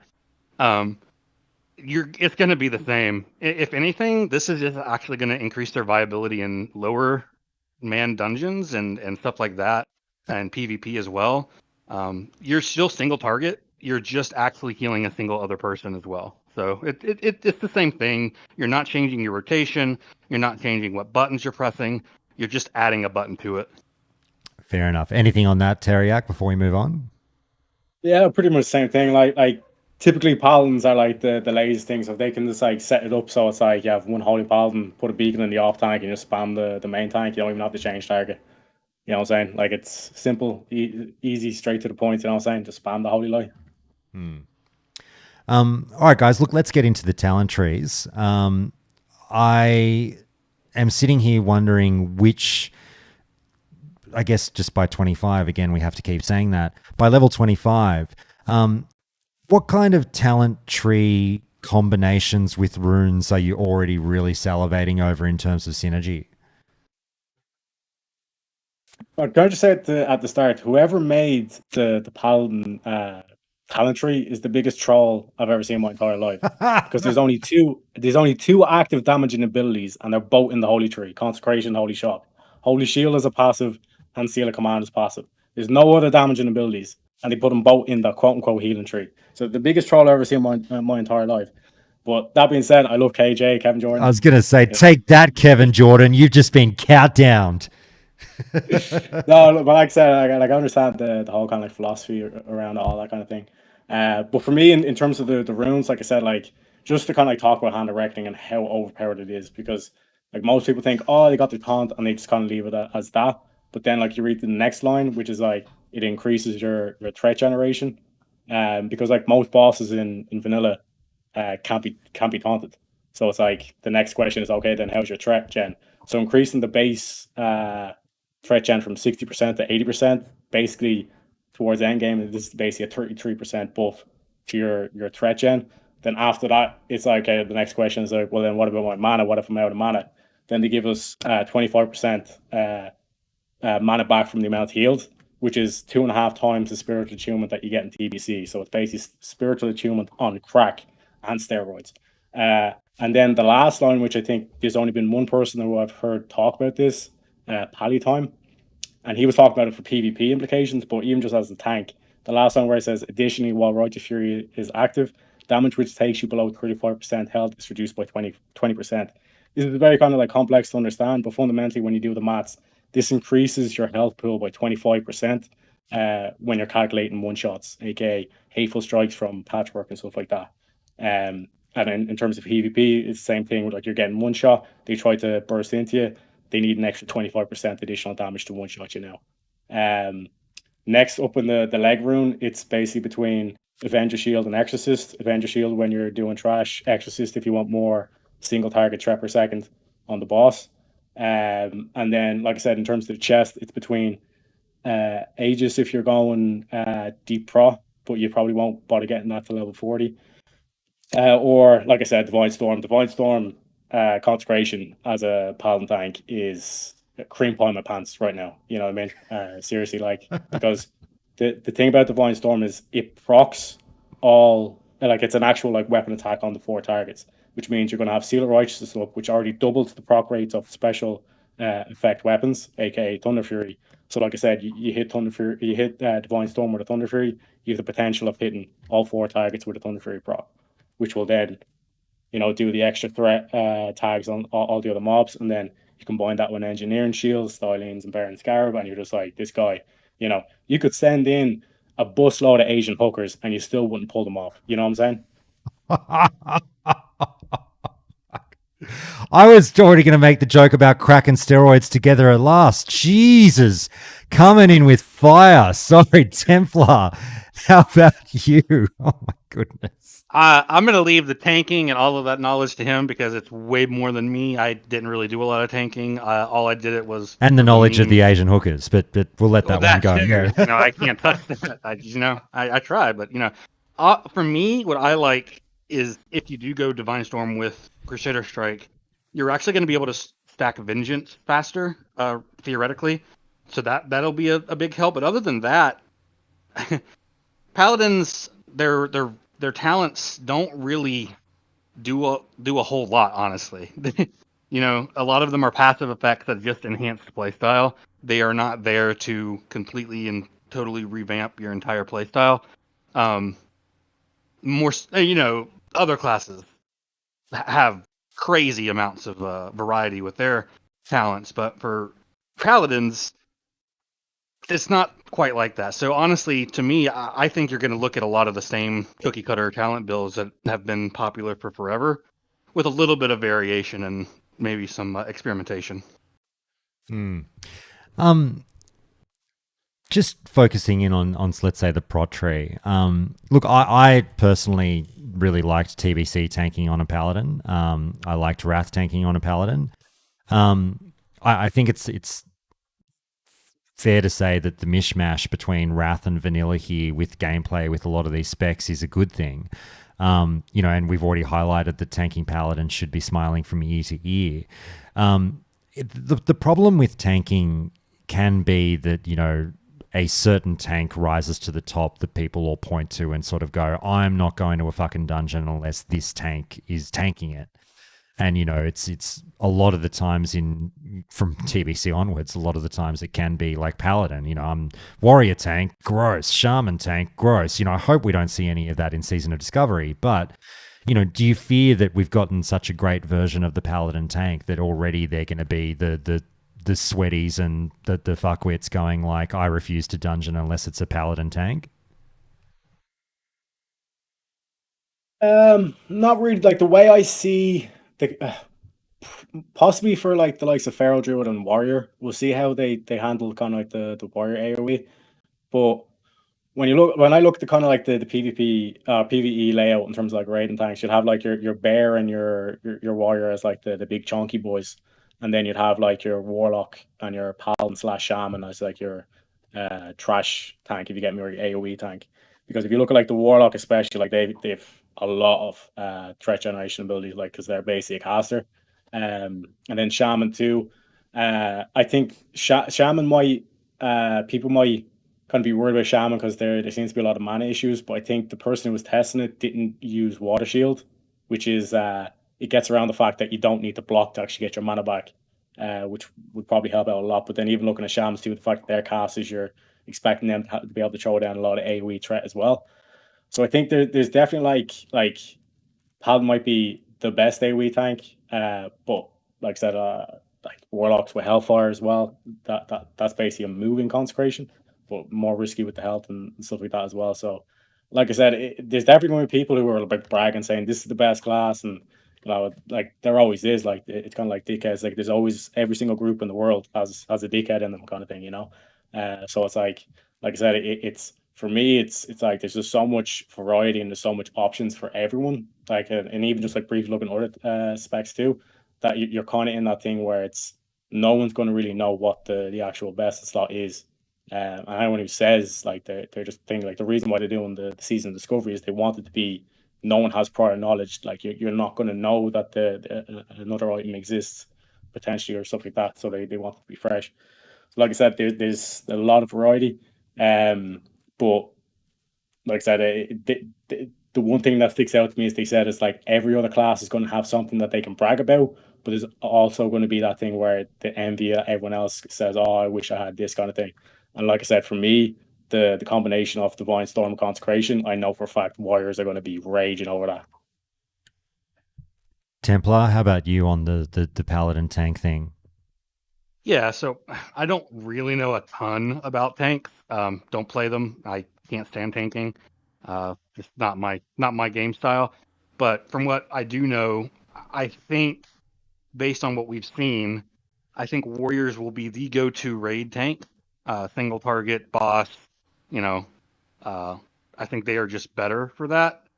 And then paladins are going to be your go-to group tanks. So like dungeons or smaller pools, trash pool, stuff like that. You're going to use a paladin just for that instant AoE threat generation that's already been mentioned. Whereas I think paladin the warrior has the higher sustain threat. And I don't even know enough to even speculate on what the shaman and the rogue will do in terms of threat generation and how they're going to perform. Fair enough. We've got the druids screaming out, "Don't forget about the druids," and their call is coming up next. I'm sure we'll have plenty to say about that. Yeah, I'll let them do that. Fair enough. Guys, look, I almost I shudder to sort of bring this one up. Now, I'm going to be involved in a lot of world PvP. I'm not sure if you two are PvPers. I'm going to guess that Tariak is. Have I guessed correctly, Tariak? No, I actually don't PvP that much. Oh. But like I said, if there is any paladins who are looking to get into PvP or want to see some videos on PvP, I'd highly recommend Palytime.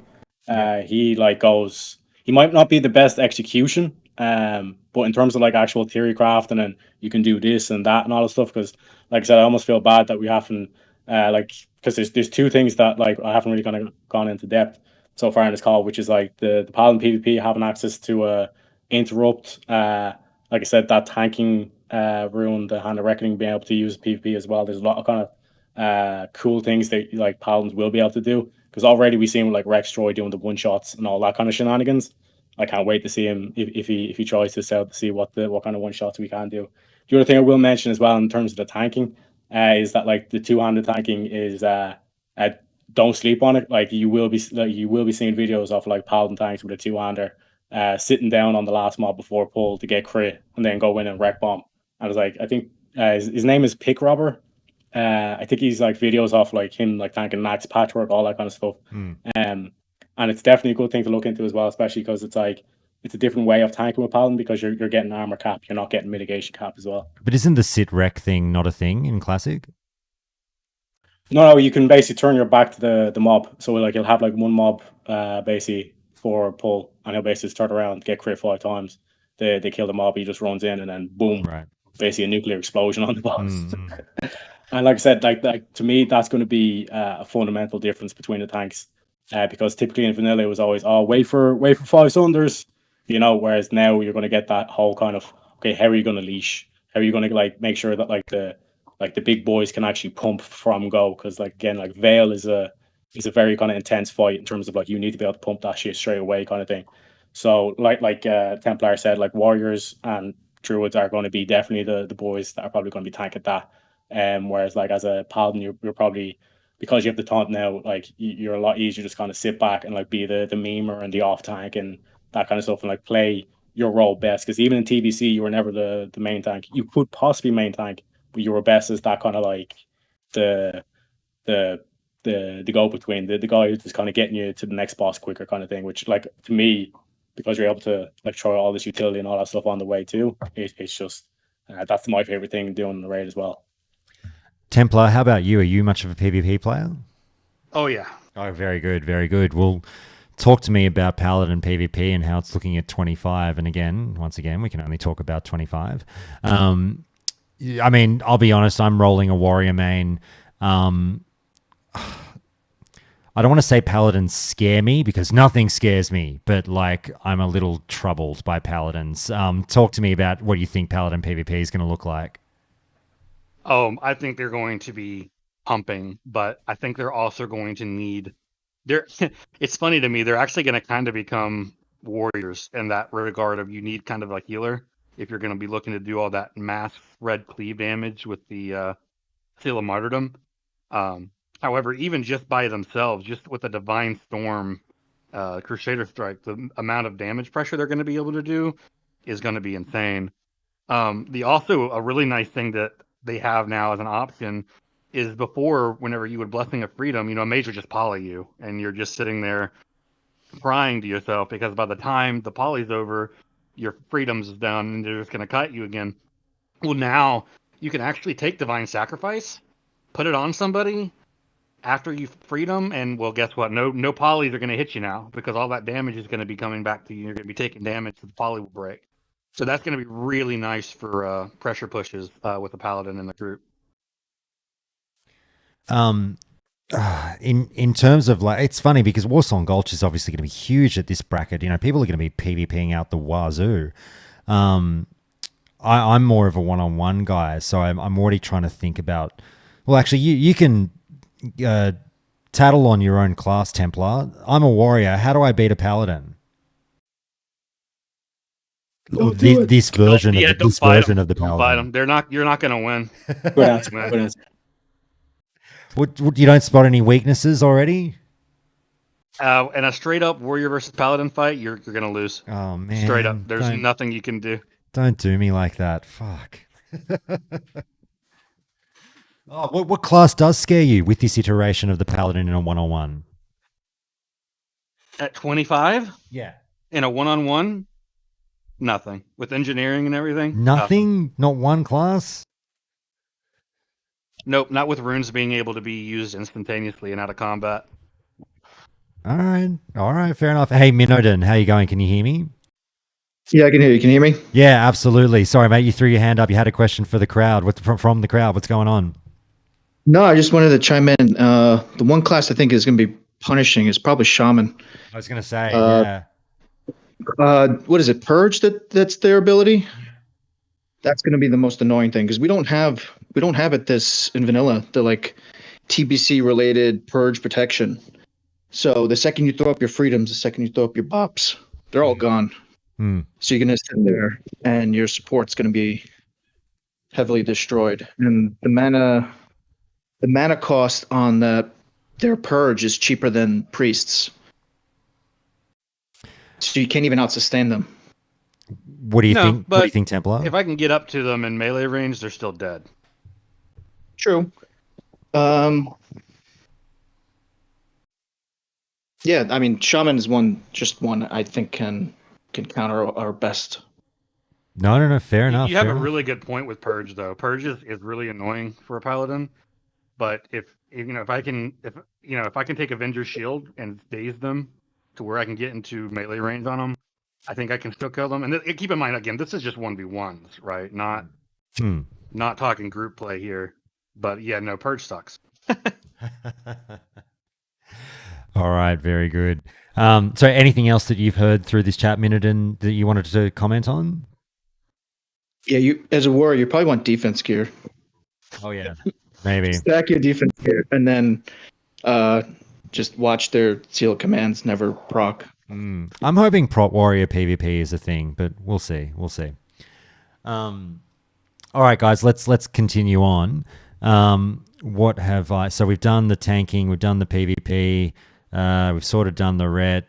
We've talked about the holy. Oh, let's do the DSAC thing. So look, I raised this on last episode of the podcast.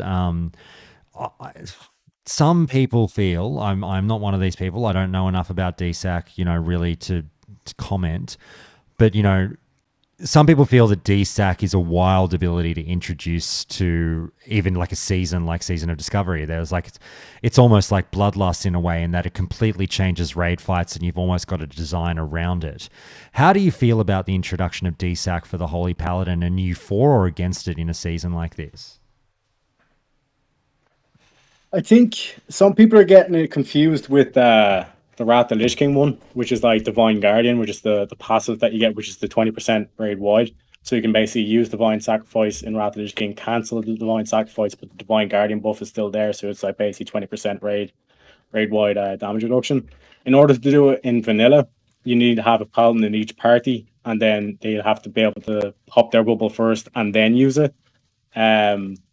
But again, then you're getting into a thing where you're putting, like either holy paladins or just paladins in general into like melee groups and spell groups just to cheap mechanics. But it is kind of definitely something to keep an eye on. But it's not as overpowered as it is with Wrath, because I think like the 20% raid wide and you there's no risk whatsoever is and it's on a 2-minute cooldown is kind of crazy. Whereas like now it's like, yeah, it's a 2-minute cooldown, but like I explained with the whole kind of party limitation and having to use your bubble, it's more like the 5-minute cooldown rather than 2. Templar, how about you? So I only look at it from a PvP perspective. In raiding, I think it's going to be used in conjunction with your beacon. In terms of how OP it is, yeah, it's pretty good. It's a pretty good ability. I probably wouldn't have put it in classic just because I think it is too good of a cooldown. But I don't know. It's a rough question, honestly. Being able to just like send that out and then just use that as a way to like be uncc'able is pretty nuts. It's so nice. Oh yeah, yeah. In PvP, it's huge. Alrighty, guys. Let me ask you,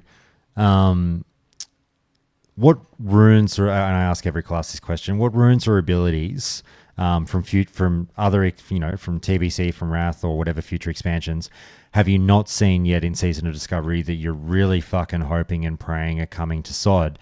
And I'll extend that and say, don't even just limit yourself to abilities that we know are in other expansions. If you were designing your own ability even, what would you come up with that you really think Paladins need, or it would just be cool for them to have in this season of OPness?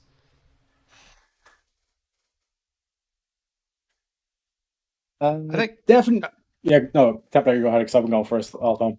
Okay, all right. If you're sure, man. I mentioned it earlier. Art of War, I think, is going to be really nice to see. Just getting those. I've been sorry, just to interrupt. I've been saying about the money betting factor here, Templar, and I'm with you. Like, if I was betting money on Paladins, I would bet Art of War is the best bet to come. Would you agree with that? I think so. It's going to be. I would put it as a belt. I mean, who knows what it will be, but I think Art of War makes a ton of sense. Maybe Wings, depending on. I mean, they already gave us DSAC, so I mean, they're going to give us another big button to press. Wings makes sense. Unbound Freedom would be nice. Just getting that movement speed on Freedom, Blessing of Freedom, and able to cast it on somebody else and then get it on yourself. That's really cool. Nice utility.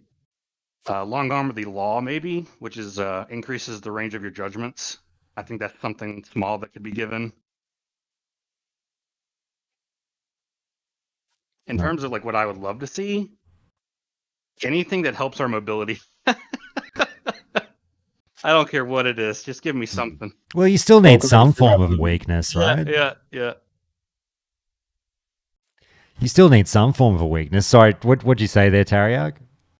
Spoken like a true rap album. Yeah, exactly. All right. See the Mage is there, like spinning the wheel in the wheelchair. Come on.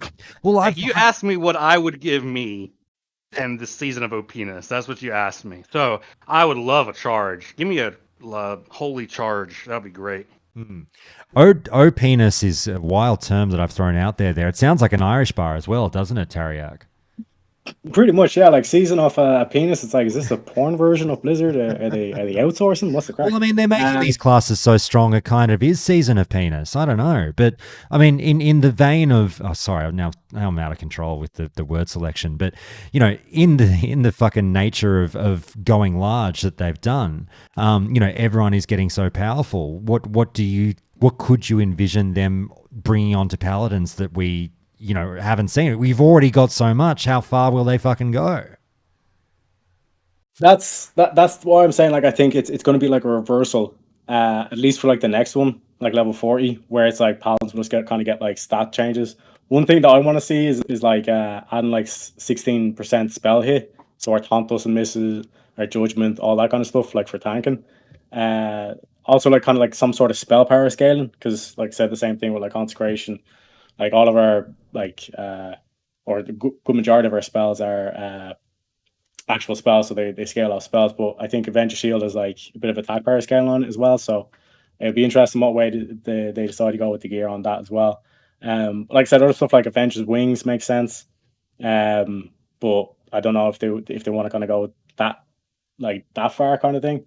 But yeah, it's because they're giving us so much. It's very hard to actually kind of call out something that they haven't given us, Yeah. Oh god, I'm just trying to think. I can't think of anything off the top of my head that I think they particularly need. I think fucking whack Paladins with the nerf hammer already. I hate you guys. But I'm just trying to think what else haven't we covered yet? Is there any sort of burning topics that you guys were hoping to cover that we haven't touched on yet, or any points you really wanted to get out there that the devs listen to the program? So is there anything you want to shoot straight into their ears from the mouths of Paladins? Like anything we've left on the table, guys?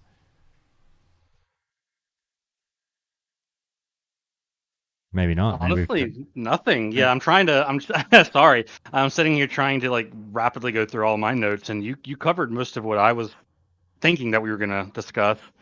I mean, they've already given us a ton. I feel like asking for more at this point is just like just like that kid on Christmas. Like I said, hey, give me a holy charge, I'll take it, but I don't. I think that's going a little too far. Like the only thing that I would say, like I'd effectively want changes off it if I was speaking to the designers itself is just like revamp the tier sets. You know what I'm saying? Like, Oh yeah, that's it's like that's the thing with Paladin. It's like if you alter the gear, you know what I mean. All of a sudden, like the class gets a lot better, kind of thing. It's kind of one of those kind of weird things. Even though like originally we only had like judgment, you know what I mean. So it's like being able to play around with the gear in and of itself could fix a lot of issues if they do arise. But like I said, even just explaining like some of these runes, it's like, you know, 3 abilities in one kind of thing, you know. So what's the slam dunk in terms of the redesign of the tier bonuses? I mean, I'm guessing, and I think a few people are probably guessing that the tier bonuses might start to cater to all specs. We'll see what happens. But what are you wanting from tier bonuses for paladins? Again, like this is kind of selfish, and if I had like the game designers in the room, just be like, guys, this is what we want to do. Because like for me personally, I want to be able to enable the Paladin tank to be able to do the 3 things. So it's like if you want to go deep pro, you know, go ham. If you want to go shotgun tank, go ham. If you want to go 2-hander tank, go ham.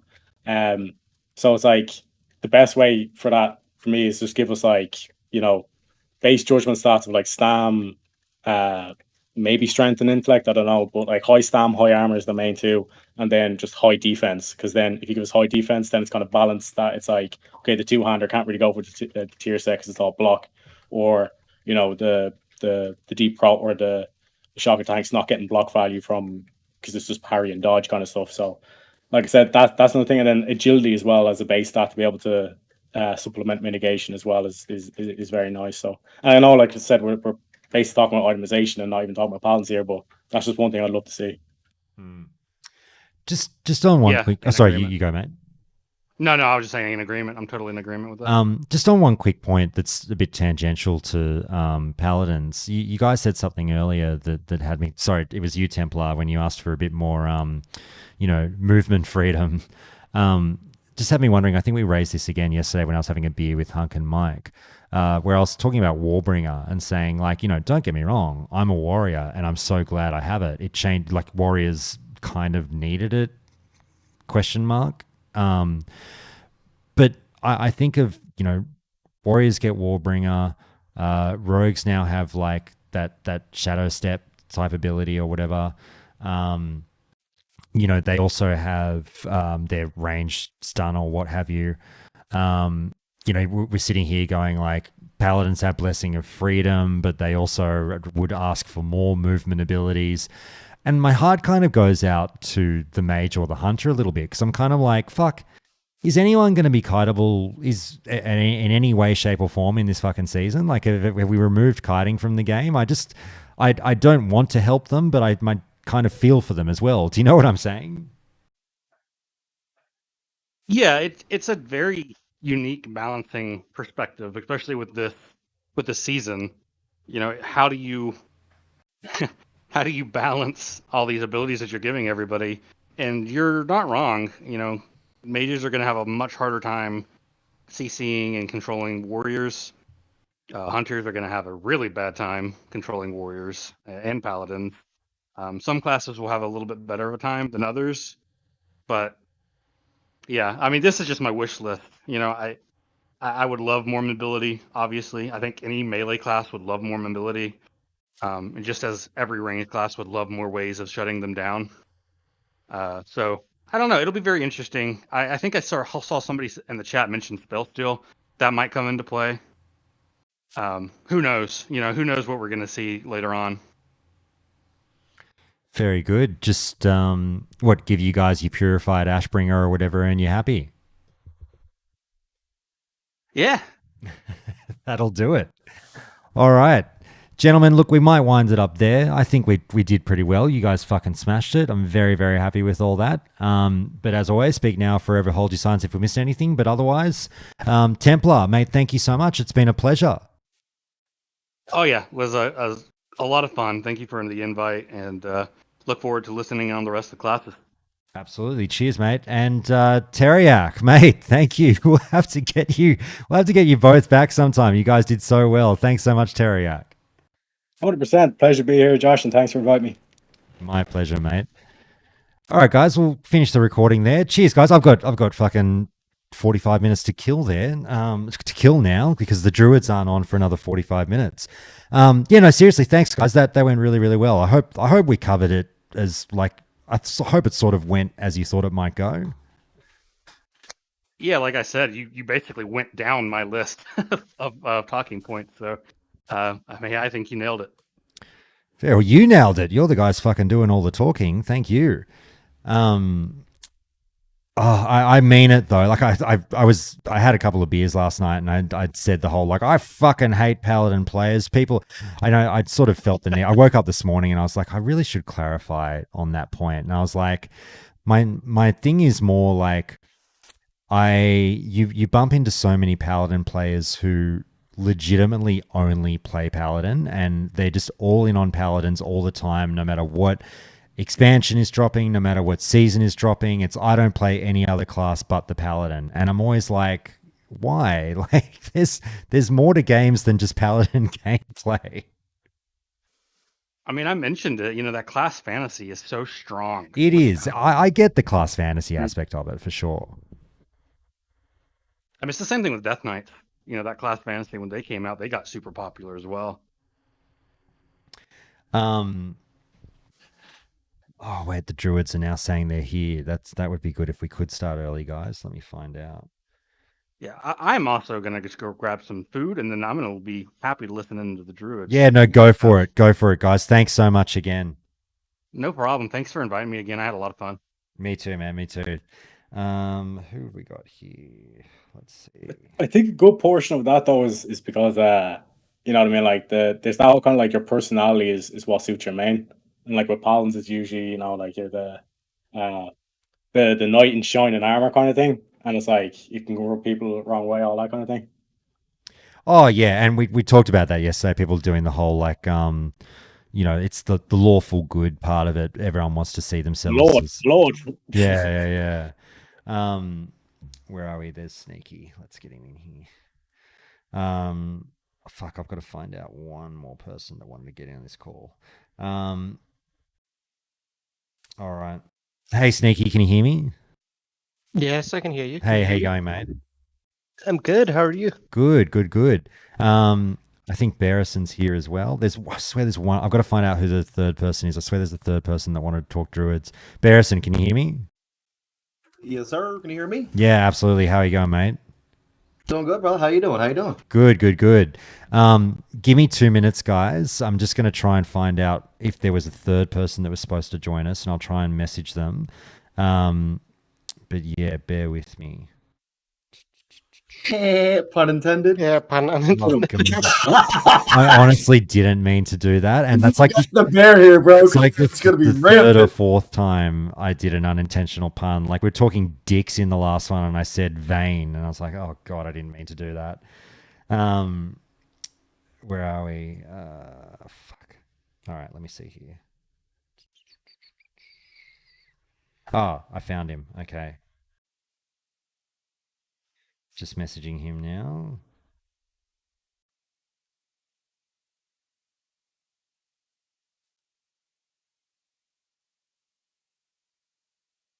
All right, very good. All right, you druids, so you're pretty much good to go. If you guys heard the last one, you pretty much know what this one's going to sound like, yeah? Oh, yeah. Yeah. Too easy. I'm just going off the bat. Sneaky bird, are you going boomkin? Are you going to feathers? Oh no, I'm one of those weird people that played cat for 3,000 hours in vanilla or in classic, and now I'm trying to see if I shouldn't go priest, but it's very like Josh was making fun of paladins, always just playing paladin, and I'm like, I'm that, but with cat, I'm like, I want to play something different, but can I? Right, especially with some of the buffs we getting, right? In the Yeah. runes. Yeah. Like I only recently got into druid ways within the last couple of years, via hardcore, because I feel like, Yeah. they're the jack of all trades, master of none. They were very well to get in and out of combat, a lot of oh shit buttons, if you will, in their kit Yeah. to be able to survive. So I got really much into that, and then I loved bear tanking dungeons and things moving on there. And I mean, even outside of hardcore, the mana efficiency while you level with a druid, it's like, am I playing retail? Because I'm not drinking. Yep. I'm just like going from Mhm. mob to mob to mob, and it's very hard to give up when you try and roll another class. And then even like going in, like just take Feral for example, like you communicatively are DPS, off heals, a tank essentially. Like you pseudo everything. Like there's been many cases where like I popped out, got a couple heals off, and innervated, the healer, going back in, things of that nature. Like you bring so much utility. It's people sometimes forget about that in the front.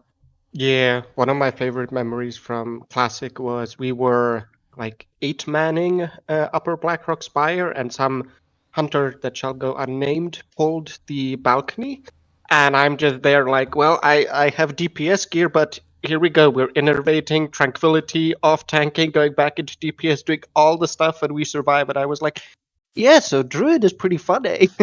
Yeah. All right. I think we've got everyone. Monomito, can you hear me? Hey, yep. Hey, man. How you going?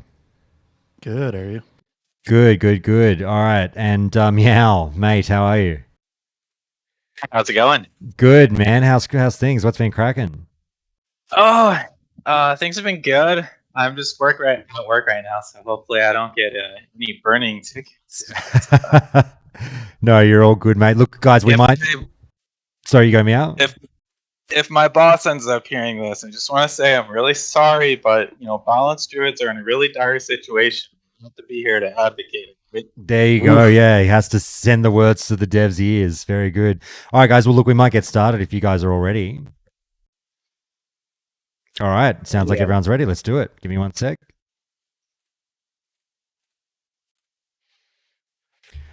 Okay, so the 6th class call has begun, and this is the last one of the day. I'm very, very excited for this one.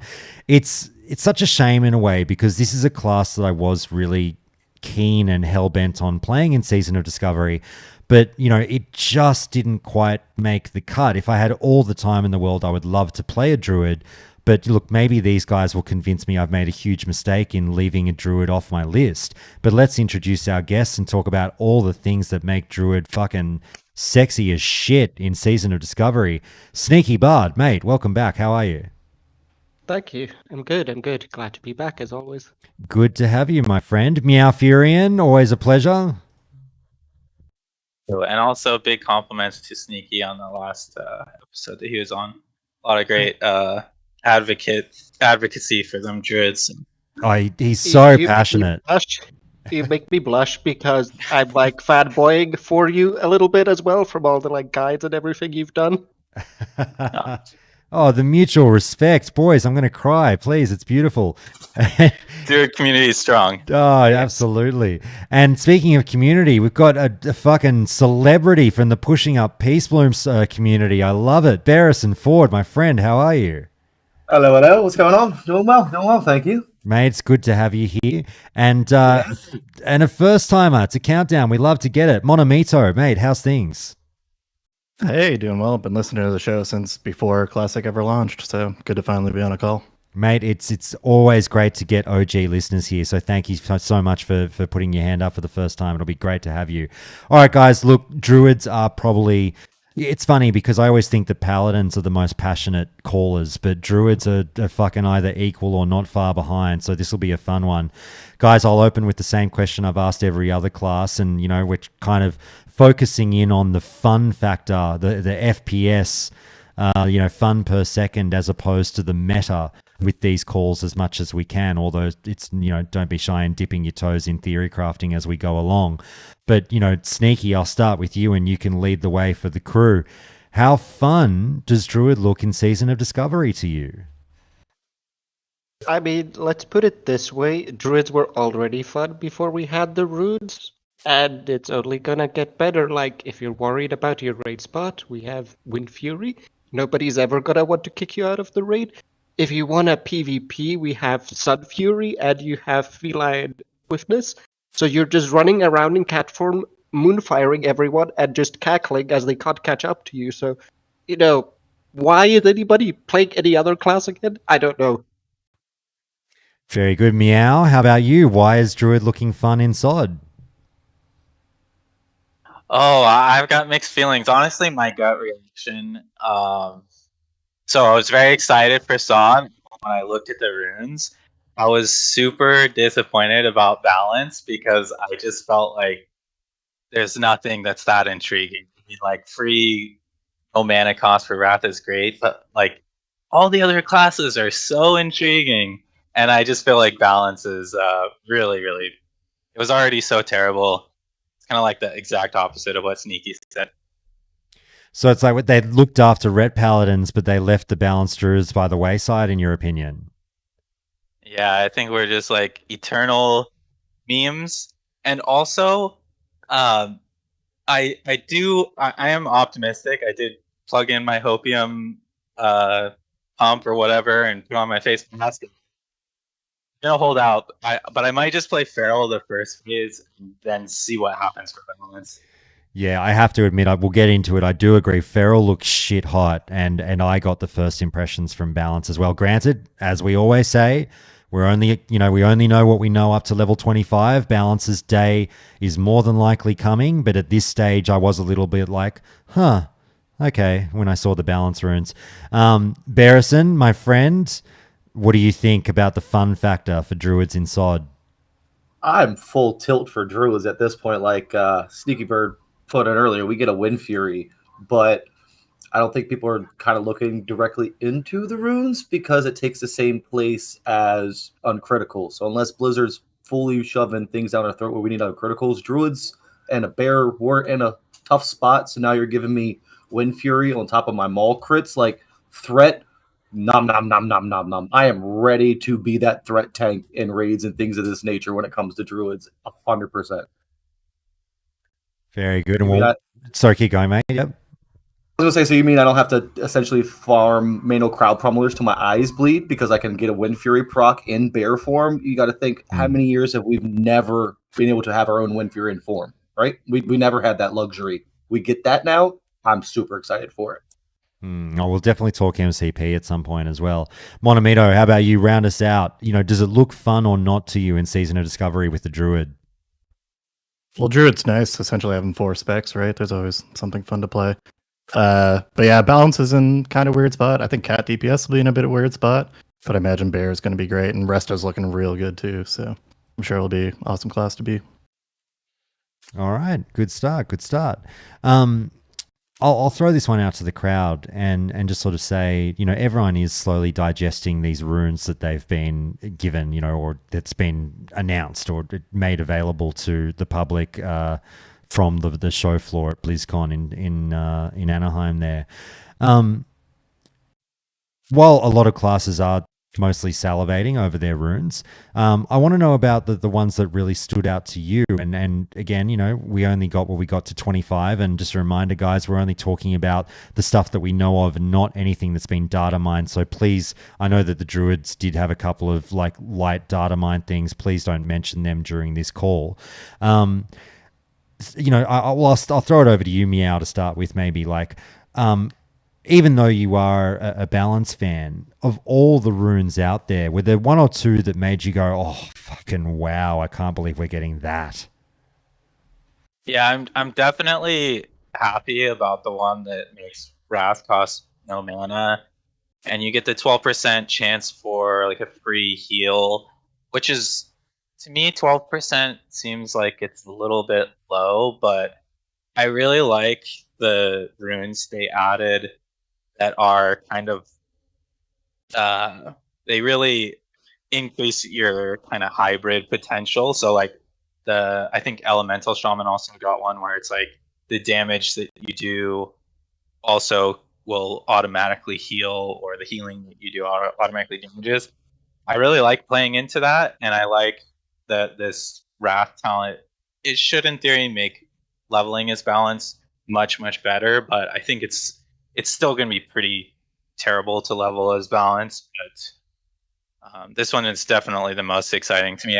It was kind of funny when I was watching like Yuzu stream at BlizzCon, and they're all zug-zugging through the BFD, and I see that the balance druid is just sitting in the back drinking, and I'm like, well, some things don't change. Mate, just quickly on the rune that you mentioned there with the free wrath. One thing I look at when I see that is, like you say, it obviously seems to be, well, I was going to say it seems to be for balance, but like people are already making the argument as well, like, hey, that could be a filler spell for your Resto Druid, just pump out some damage when you're not healing, or if you're you've got something to do, I don't know, because it's got the addition there that you get the instant heal. You got a chance to get an instant heal. Do you think it is something that's meant to lean more Resto or lean more balance and invite balanced druids to be a bit of an off healer, or it's neither? It's either or. You choose your own adventure. Yeah, I completely agree that it's more for Resto Druid, or like what Andrew said, fishing for omen procs. But because what I imagine for that, and like some of the one that I brought up about Shaman, is that when you're a healer and you get a lot more gear, or just the whole group is more geared, that's when you can afford to go to a little bit more of an offensive rune. So that's what I imagine a lot of Resto Druids are going to be doing with that rune. But for me, for like balance purposes, I just really like it because I think it kind of increases how efficiently you can level or grind. I don't think it's that useful inside of like a group. I mean, honestly, in a group, I feel like balance druid is so far behind that it's like I'd be embarrassed to show my face. But I don't know. I on the other hand, I am just like excited to play. So I'm not trying to be a downer. All good. All right, we'll go to the next one. Sneaky, mate. What one or two runes have you highlighted? Look, Park Wind Fury. We'll talk about that next. What one or two runes have you seen that have really excited you? Okay, so Parking Wind Fury, obviously Floodfire is exciting because it, allows for casting Moonfire in cat form, which I'd argue is even too powerful for Season of Discovery. That's, at some point I felt like all of the feral druids were like, Blizzard, we asked you to secure our raid spot and you went and nuked the base of everyone that did want to give us our raid spot. It's like a little bit overkill, but I'm not going to say, take our fun away. But other than that, it's like I like actually where the runes are placed. So there's this idea, for instance, with Mangle, where I associate Mangle primarily with like bear tanking, because suddenly you're not as much relying on Maul anymore. But bears actually have to choose between Mangle and Lacerate, for instance. And cats might then say, okay, well, I'm going to be the Mangle guy because the bear needs to get Lacerate. But if you have more than one cat, suddenly it's like, well, we don't need two cats having Mangle. So one of them can have Sun Fury. And you have all of these nice interactions in that rune slot going on there, where kind of like, which rune do I pick as a feral based on sort of my raid composition? And that's sort of what gets me excited, because I like the sort of theory crafting aspect of the runes and talents in general. All right, Barrison, how about you? One or two runes that stood out to you? Outside of the natural wind fury, would honestly the pure love that they've given the Resto Shaman or Resto Druid, like giving them the life bloom and then wild regrowth and everything else in between, like that's going to be so much fun. I'm concerned about mana consumption, but it gives them a very good place in groups and raid utility to where you feel like you are a stronger raid healer essentially now, right? You can just pop a couple little heals here and there, some healing over time, so you feel in a good spot. Very good, very good. Monomito, how about you, mate? Which one stood out to you? There's kind of two big ones to me. One, Savage Roar for cats is going to be pretty sweet, especially at the 100%. level 25 cap. Yeah. You don't have Ferocious Bite yet, and Rip is just kind of a bad ability. So having Savage Roar is something to keep up, and that's going to make your melee attack do quite a bit more, which is good, because at 25 you also can't get like all your talents for making Shred good and awarding extra combo points and stuff like that. So I think Savage Roar was like needed for level 25 cat to feel decent at all, because like you're only 5 levels into having cat form at that point, right? And then the other rune that's really interesting to me is the Resto one, Living Seed. Particularly for anybody who goes the regrowth spec towards the end game, having those super fast regrowths that heal for a crap ton that are always critting, and then each of those crits supply Living Seed, which heals on the next time the tank gets hit. Yeah, I think Resto Druids are going to be very good healers towards the end game, so looking to see how that plays out too. All right. Can I comment on the Savage Roar bit? Yeah, go for it. One thing, like, yeah, you're right, we don't get our, like, shred talents, but if energy still, like, regens and ticks, what you can do is Furor gives you 40 energy, and if you time your power shifting correctly, you get 60 energy per shift, which is all you need for a shred. So suddenly all you're doing is shift, shred, shift, shred, and then do whatever you want with your combo points. In this case, usually just Savage Roar. So I do think Savage Roar is very much needed, but it's not needed because we're not going to be using Shred. We're probably still going to be using Shred. Because the energy consumption lines up perfectly with what we can get in terms of if we shift perfectly on those energy ticks, assuming we get energy regenerated in tick form. Yeah. I'll be curious how the mana plays out for that too, though, because generally mana pool at level 25 is not great, but maybe they add a bunch of items with a good amount of int and strength and stuff on it. So yeah, this is why we're best buddies with Retribution Paladins, and we're kind of like, use that Seal of Martyrdom, and I'm in your group, and you give me more mana.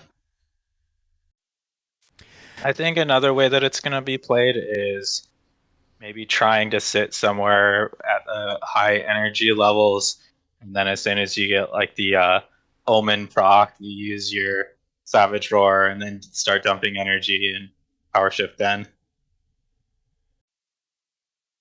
Yep. Could be. All right, guys, just feel free to jump in at any time. Don't wait for me to call your names or anything. I will, but just before we get to the Wind Fury chat, I feel like Skeletor is going to have an aneurysm if I don't raise this topic now. So Skeletor, yes, we've been talking about mages earlier. We've been talking about paladins earlier. And the whole time through the stream, even when talking about those classes, Skeletor's been like, talk about combo points. When are you going to talk about combo points?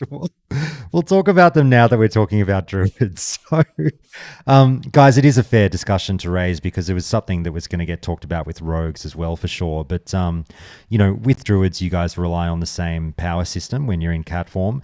Have you given much thought to what way in which combo points are going to work in Season of Discovery? Because as Skeletor does highlight, there have been different iterations of the combo point system. I particularly thought with rogue tanking being a thing that the vanilla style of combo points could be, like, I don't want to say problematic, but definitely a bit of a challenge to juggle. But, do you guys secretly hope and pray for the sticky combo system, a different form of combo system? Please, first in, best dressed, guys, what do you have to say about the way in which they do it? Well, I'll say about in TBC, when you would, if the boss had Judgment of Wisdom on it, being a feral druid is so much fun, and the combo points plays so much into how your rotation goes, because you generally have a lot of crit, and when you crit, you get 2 combo points. So the way that your rotation plays out, you have to quickly react to whether you got to crit or not. And if Season of Discovery has like a well done kind of, to me, it'll end up being intriguing if it's maintains some of that. I think that power shifting is loved by druids. I think most ferals be very sad if they aren't doing the same kind of like a TBC like power shifting and reacting to your combo points. I think combo points are so much fun. So much fun. Sneaky, if I inject this comment as well, where Skeletor says, with the addition of Savage Roar, that's the thing that would make him inclined to believe that they will have sticky combo points. Do you tend to agree or not? So with sticky combo points, you mean that we don't lose combo points? They move with you from target to target. Okay. I'm not sure because it feels very much like that the non-sticky combo points are very vanilla. And I actually enjoy them because, you know, it's that friction that gets raised about vanilla. It's that good type of friction where you're always like, I wish, you know, this target didn't go down quite so quickly so I could get 5 combo points worth of stuff. But sometimes it just doesn't line up that way. And you're like, okay, well, either I waste them or I do something with them. So I actually, like, as much as I understand the insane quality of life that sticky combo points brings with it, I like the non-stickiness because it brings this sort of random inefficiency into play that I personally, as a player, like, where it's like the game almost fights against you at times, which I find enjoyable. It's a great point to raise, and I've really been on the fence about it. Like, I'm not convinced one way or the other which it should be, but I'd love to hear from you other two guys as well. Sorry, someone was about to chime in. Yeah. No, I agree with what he was saying. Was I like the old school system of combo points because it feels like everything has meaning, correct? Like you just can't go from here to here situationally. You have to know, well, you almost have to, it's like chess. You have to think a couple steps forward where even if one thing doesn't work out, you do have to lose that, but at the same time you should have thought that, well, they're DPSing this, I should use my combo points now, and it should be, in my opinion, like a very vanilla-esque. Yes, they're giving us season discovery, but it should still feel very vanilla at its base, but they're just giving us some different quality of life. Now, I know that's kind of fucked on the tilt system when you're talking like rogue tank and very particular, because if you're sitting there having to tank, 2, 3, 4 mobs at a time, yes, it can get a little shady, but at the same time, that makes your choices as a player that much more meaningful, and that will eschew the good rogue tanks from the bad rogue tanks. And then, so when you have a good rogue tank, you can sit back and be like, holy fuck, that's how that class is supposed to be played in Season of Discovery. And I think that is where it should shine, in my personal opinion. Yeah, I agree a lot with Bearson as well. And I think one really interesting thing with the rune system too is there's choice there. So I'd prefer if they keep it like just how combo points work in Classic. But maybe for particularly the rogue tanks, where that will be a big issue for, they have a rune they could swap in to mitigate that problem. Because on Druid, like everybody else mentioned, like on Cat, it's mostly a single target thing, so it's really not that big of a friction point for us, but just enough to be interesting. Whereas I do feel it'd be like smash your head into the table, kind of frustrating for rogue tank. And I'll throw it out to you, Cat enthusiast, but I don't know that I agree with Skeletor's point on Savage Roar potentially losing so much value if you don't have sticky combo points. Again, like what the guys have said, I just think it just creates a different way to play and interact with that rune. Do you guys feel that Savage Roar is a little bit less sexy if you don't have sticky? One thing I think that will be really that might make it a lot nicer is that because Sunfire adds a combo point, I'm not sure if those two runes conflict, but when you're approaching a target, you can Sunfire while you're still running up to it, and then the first global that you spend right when you get to it is Savage Roar. And then I think it's 9 seconds or something. That's enough to dump your energy. That's going to be a really nice improvement to the opener. And then you can spend that the next buildup of energy points on another Savage Roar. I think it'll be very nice. Yeah, Yeah, I'd like. Oh, sorry. I have to agree with disagree with Skeletor. I actually think Savage Roar makes the vanilla style combo points less annoying, because Savage Roar is still good if you cast it with 1, 2, or 3 combo points. You still get a good benefit out of it. Whereas with Rip and Ferocious Bite, if you're spending lesser combo points on those, you would have been better spending your energy on, claw or shred or anything else really. Well, I've just realized I think he's actually advocating for, I'm not sure if this, I think he was saying this was in the game at some point, I'm not sure. I think he's advocating for a combo point system where you keep your combo points for a short time after killing an enemy, which I really don't think they'll do. So that's kind of a different argument in and of itself. I mean, yeah, that would be more quality of life, I guess. But once again, it becomes like a skill thing where you're kind of like, okay, that enemy is about to die, and I know I can get a Savage Roar off. Should I do that or should I not do that? So what Bersonford was saying was, I felt really good. I like the tactical aspect of Cat Druid there. And also to what Mia was saying, that Sunfire and Savage Roar do not conflict with each other, so you can get both if you want. All right, guys, let's talk about the elephant in the room. Let's talk about Wind Fury.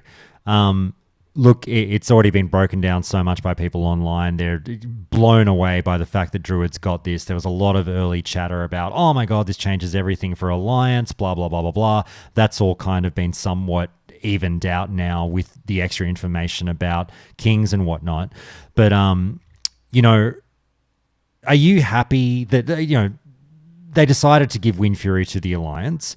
Are you happy that it was you guys that are getting it? Are you happy about the delivery system? Talk to me about you and your new best friend in Wind Fury. Who wants to start? All right. Personally, since we're talking about the elephant rune, I'm going to bring up another elephant in the room.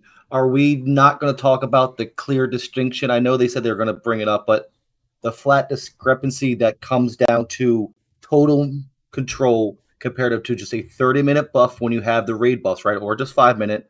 And the pure discrepancy, that is the 10% difference between Alliance to Horde, right? 30% Paladin buffs for 5 minutes to a totem that is 20% threat reduction for the limit, range, this and that. That is one of the biggest things that I think might get overshadowed because people aren't talking about that. I've seen too many. Maybe they are, and I've just been out of the loop. But that in itself is bigger. Yes, you could give Druids Wind Fury and it helps Alliance. Yes, you can give Kings to hunters to help out with that. But the real issue is, what are we doing about totem control? What are we doing about the length of the threat reduction and the pure discrepancy that is 10% from Alliance to Horde? That's the real reason many people go Alliance raiding, is because it's 10% better. You don't have to worry about Wind Fury crits pulling off the tank, and you have Paladin buffs, Kings, all the like. That's the biggest discrepancy. I'm personally worried that I feel like people should be talking about. It's a fair point. So you're saying tangentially, the biggest elephant in the room is still this faction balance issue that needs to be discussed. And right. Yeah, fair enough. What do you guys think about that? I think the biggest elephant in the room is that there's no elephant storm. Touche. No, but actually about the Druid Wind Fury, I'm very curious because it says in the tooltip that it's not, you don't get the benefit if you're already under the effect of Wind Fury Totem. But I was wondering for like an enhancement shaman, because they use enhancement on their own weapon. I want to know if they're going to get like the Wind Fury from the Druid and their own weapon. But now, the distinction between Wind Fury weapon and a totem would be the totem is 1 extra swing, while the personal shaman gets 2 extra swings while it's on their weapon. So it still behoove the shaman to have their own personal Wind Fury. Yeah, I want to see if they work together. If you get both of the effects. I can't see that being a thing. No, I can't either. But I do think it would be a lot of fun to be an enhancement shaman in that scenario. But I will also say I've had this struggle in the past where I really want to be cat DPS, but everybody's like, you're a feral, that means that you're gonna tank in our group. So if this means that I get to just be in a group and just be like my little happy cat DPS, then I'll take it. All right, well, you've raised the third elephant in the room, which is the byproduct of the Wind Fury conversation, which is, we touched on this a little bit with hunters, and it is a larger conversation about, I guess, kind of bullying people into doing things they don't want to do when they pay to play the fucking game the way they want to play it. But, with Wind Fury comes expectations. And so every druid, whether you're fucking, balance, cat, tank, resto, whatever, is there going to be, with so much flexibility in terms of who can tank and who can DPS and Season of Discovery, are you guys not looking forward to the potential bullying of a group being like, oh, you're a druid? I don't give a fuck what you think you are. Get into your cat and get into Wind Fury right now. Well, the good news is Wind Fury isn't only prevalent for cat. You can just hit the rune and it's prevalent for everybody. It's just like I said, like my thing is like, don't sleep on bear druids with that, because I have a feeling they're going to be the new Fury prot, right? Druids were never in a bad spot to tank anyway. Their bad spot was they had threat issues when it came to 40-man raid content, correct? Like if you think of WoW as almost like a MOBA, like think like League of Legends, there's beginning, mid, and end champions, correct? So think of druids as like a beginning to a mid champion. They do really well with little to no gear. They can walk into 5, 10, 20-man content and demolish it because they don't need the gear. They just naturally have that in their toolkit. Then warriors step in once they get their gear, and world buffs, it's a different bracket.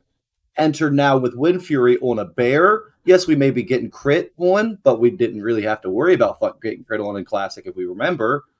But that adds and helps our threat production, in my personal opinion, as bears to, the level 40, 50, possibly 60 endgame into that 40-man content where we still may be relevant. We may be the new Fury prot if you think of it that way, right? If we can get a random triple maul crit because of a Wind Fury, it built into our kit naturally, let's fucking go. No, sorry, you're right. I forgot it was castable in bear form as well. Sorry, someone else is going to chime in. Go for it.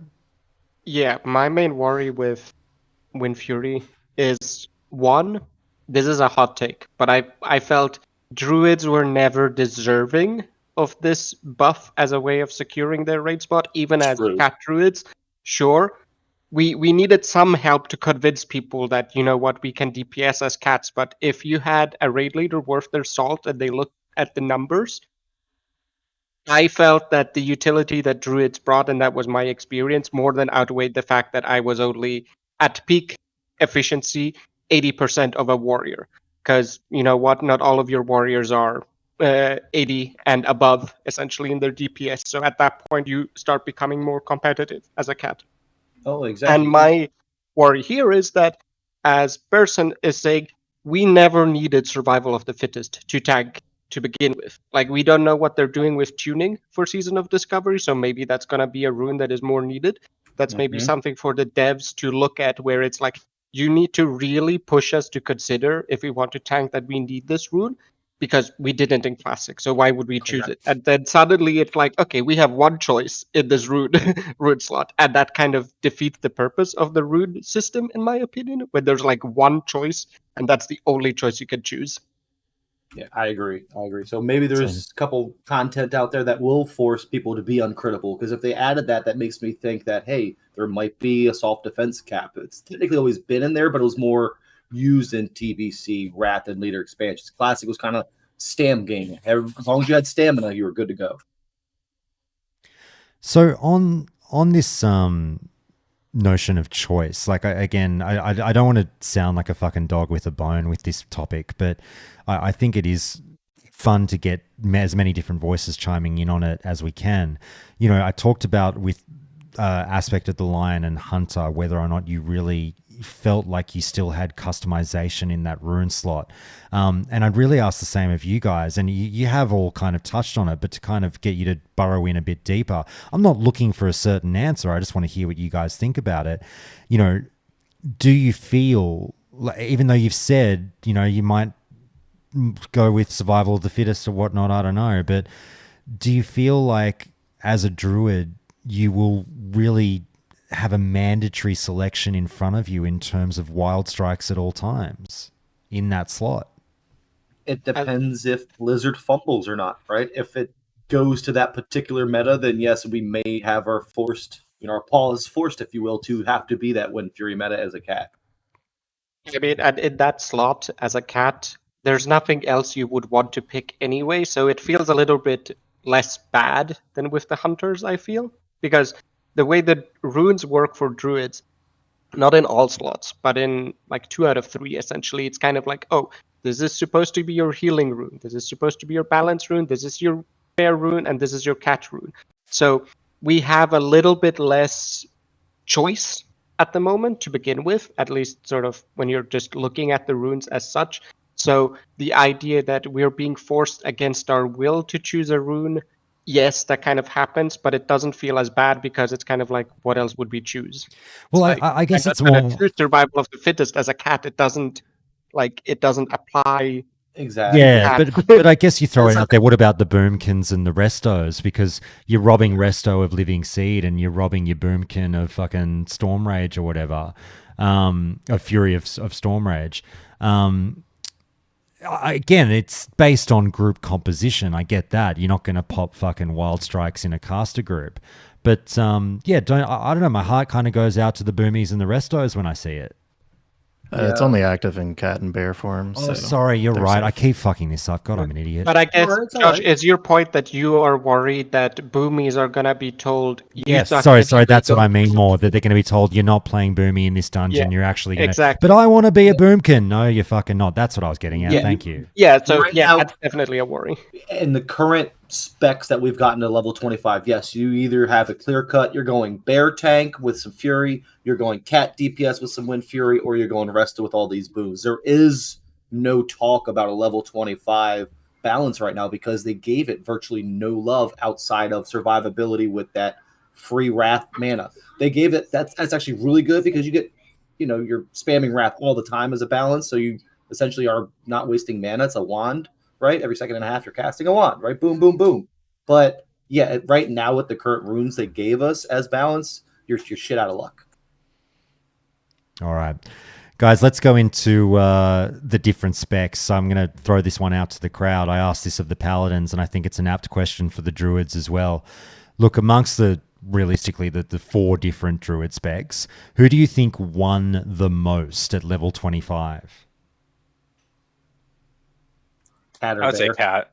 Cat or bear, one of the two. Yep. Yeah, cat.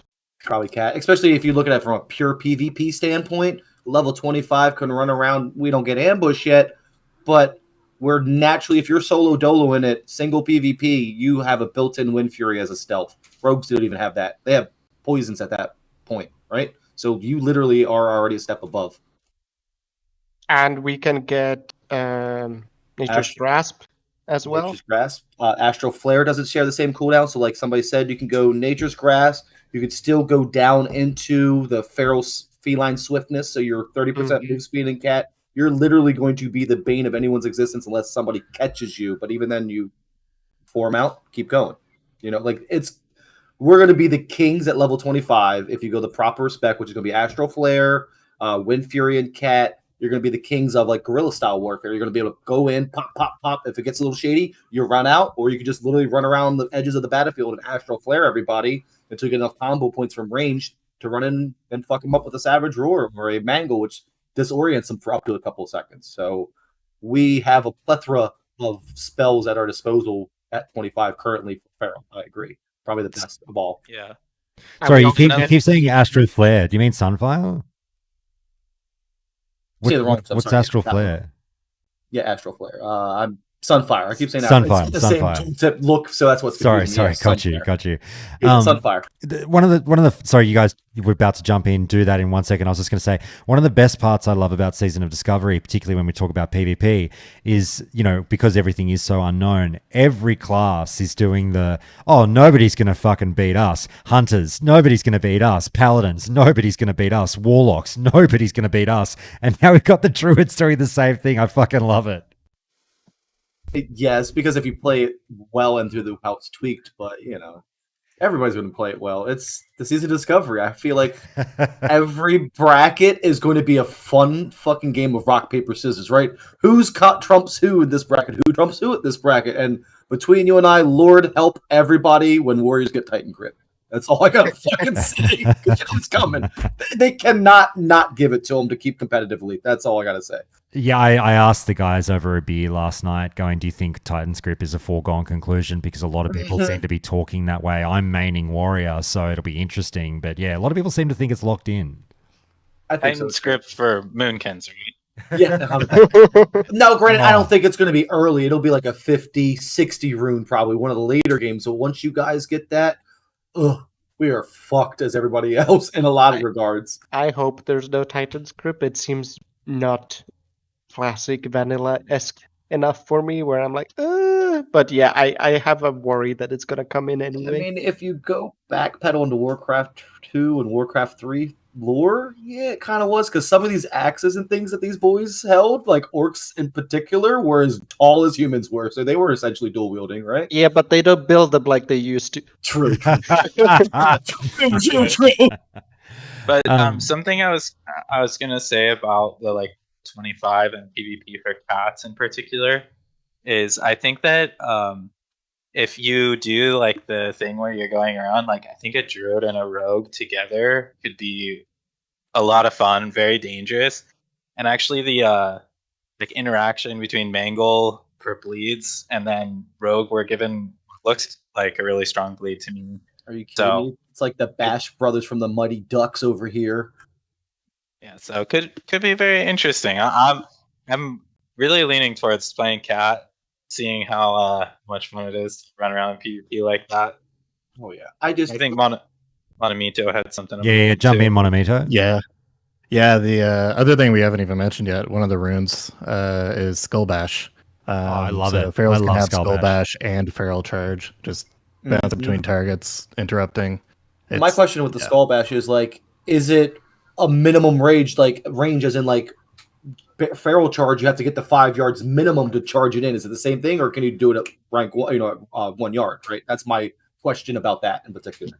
I assume it'll be the melee yards. iteration. It says within 13 yards, so to me that reads as there is no dead zone. Nice. Yeah, that'll be pretty great. And the other thing too is like they were talking a lot about like, hey, open world stuff in Ashenvale, and also that, unlocking these runes is like you have to discover things all around the zones. And Druid was always super good at like just open world soloing stuff and stuff like that. So yeah, especially Feral. Like I just think playing Feral is going to be a great time. I mean, let's be real. If it's out in the world and doesn't have a spellcast or a ranged ability, you could root rot it to death. It doesn't matter what level. I mean, within reason. If it was an even level elite, you could kill it. But if it was like 3 or 4 levels above you, obviously the entangling roots would be resisted. But you could root rot something in the open world 100 to death and look at like easy on Druid. It'd take forever, but you could do it. Fuck, you guys are going to win me back over to Druid. I was saying to the guys, like, I even though I know this is not going to be the case in Season of Discovery, the one thing that kind of held me back from Druid, I like the playstyle, but the damage was always so lackluster that I was just like, I'm not super into taking 10 years to kill things. And if that's addressed in Season of Discovery, I mean, fuck, it sounds like Druid really would be up my alley, but time will tell. There's a fun thing where, yes, in the beginning it takes you a little bit longer than on some other classes, but you also start feeling the impact of your gear for, as time moves on, a lot more because of that. And this is maybe mostly relevant to you, Josh, but when you were doing your hardcore challenge as a warrior, I was always laughing when you were like, this enemy is way too high level for me. And I was like, Josh, if you were a druid, you could take it. It's like screwed not doing elite quests. You can totally solo this elite quest if you were a druid. I'll say this much though, like I slightly disagree with you there, Sneaky, just because like I've got all these level 60 characters on the PTR, and sorry, everyone gets confused when I keep referencing this PTR. Season of Discovery does not have a PTR. I don't have some weird like streamer access to shit. Blizzard announced they've released the 1.15 PTR that doesn't have the Season of Discovery content enabled, so everyone listening can go out and play the current build's PTR right now. But you're just playing Era, you're not playing Season of Discovery. So that's what I'm talking about that I've been trying out, if people are confused. So about 4 months ago, Blizzard was testing the new honor system, and they gave us instant 60s, and I created a shitload of them for all the classes. And so I've still got access to them. I jumped on my Druid the other day, and I was like, all right, Druid, Season of Discovery, let's test out how I feel about the gameplay. It's not, it's just Era Druid. So I was like, let me see how I really feel about Feral Druid. And it gives you all your BIS gear and whatnot. And here I am in a Feral Druid with all my talents right, with my BIS gear, and I was still taking like a noticeable amount of time to kill enemies. And I'm like, I know the rotation. I don't know. I just wasn't feeling the love for the DPS there, Sneaky. Oh, but that's where I'm saying, like, if you had not been given a BIS geared one, but you had to actually like work from what it's like at pre-bis, and then through the stages of getting into bis, you feel a noticeable increase of like, yes, I could always, from the moment I got to 60, say solo the elite giants for ecos. But suddenly it's like the downtime between the giants, how long it takes me to kill each giant. I could feel a noticeable improvement with each tier of like rating and gear that I get for me, and that was very rewarding. Oh yeah, but I'm saying like when I'm in cat form in bis gear at 60, I still feel the difference between the rogue and the druid fighting a regular mob. Yeah. I completely know what you're talking about. I think that when you're kind of like grinding mobs as a feral druid, even if you have good gear, you kind of have to be like a patient and efficient mindset and just kind of enjoy the fact that you can escape easily if you need to. I guess that's like the one strength that you have. Like if somebody tries to get into you, you have pretty good escape. But the major difference really is that when you're in a raid and you can shred and you can power shift, and when you start getting omen procs, it feels so much better. When you're just face to face with a mob and it's pinging and you're doing 90 damage white, it feels terrible, and you just kind of have to be patient. And also the rotation in raids is like every GCD matters. It suddenly like WoW felt like a rhythm game, and it was so fun like talking to Retribution Paladins and Rage Starved Warriors where they were like twiddling their thumbs, and I'm like, what do you mean? Like I'm doing every 2 seconds I'm doing something. Oh fuck, you guys are pulling me over to the druid side. But yeah, like I was saying, sort of like if the damage is addressed and cats now blast, I'm infinitely more interested in druid. But guys, let's keep going. Let's talk about the synergy between the runes you've got and the talent trees. I asked you who you thought won. You all kind of said cat. But let's talk about all the specs here, and I guess let's start with balance here, Meow. Look, I know you're not overly enthused with the balance situation at 25, but are there any talent selections and runes that we've seen so far that have a marriage that gets you rather interested? Well, I feel like it's a very bleak situation. I am thankful that there's Star Surge. I think that's probably like the most exciting thing that I can see at all. I mean, when you have improved Wrath and you're using Fierce Storm Rage, I think it'll feel like pretty good, but I just don't really have a lot of positive things to say for balance. I mean, aside from look forward to the next phase. Oh my god, man! I feel like we need to cheer you up. We're attending the funeral for Balance Druid at level 25. They gave him a little bit of love, but there is still some. If you kind of go heavy into balance, you start at 25. You can get some good RNG, and I mean, as in that, like you can get a good Star Surge, and it could proc the stun from Starfire, right? There's a whole bunch of little things, but it's just unfortunately at that early of a level. And this is most druids in general. You don't get a lot of fun stuff until your 30s and 40s once you start filling out that tree. Feral is just very much blessed to have move speed built into the kit very early, and you can get that by the time you're level 21. So that just kind of automatically, let's be real, we're all classic Andes kind of at the end of the day. Move speed is king, right? So as soon as you can get your earliest move speed, it kind of wins out naturally. Yeah, and I like that the way that the rune reads right now for Star Surge, it says 3% of base mana, which, okay, that's great. I'm glad that it's, like, I think that as a druid, when you're leveling, and if you stay balanced, and after you get Moon Conform, my experience is that the shapeshift into Cat or Moonkin is so expensive.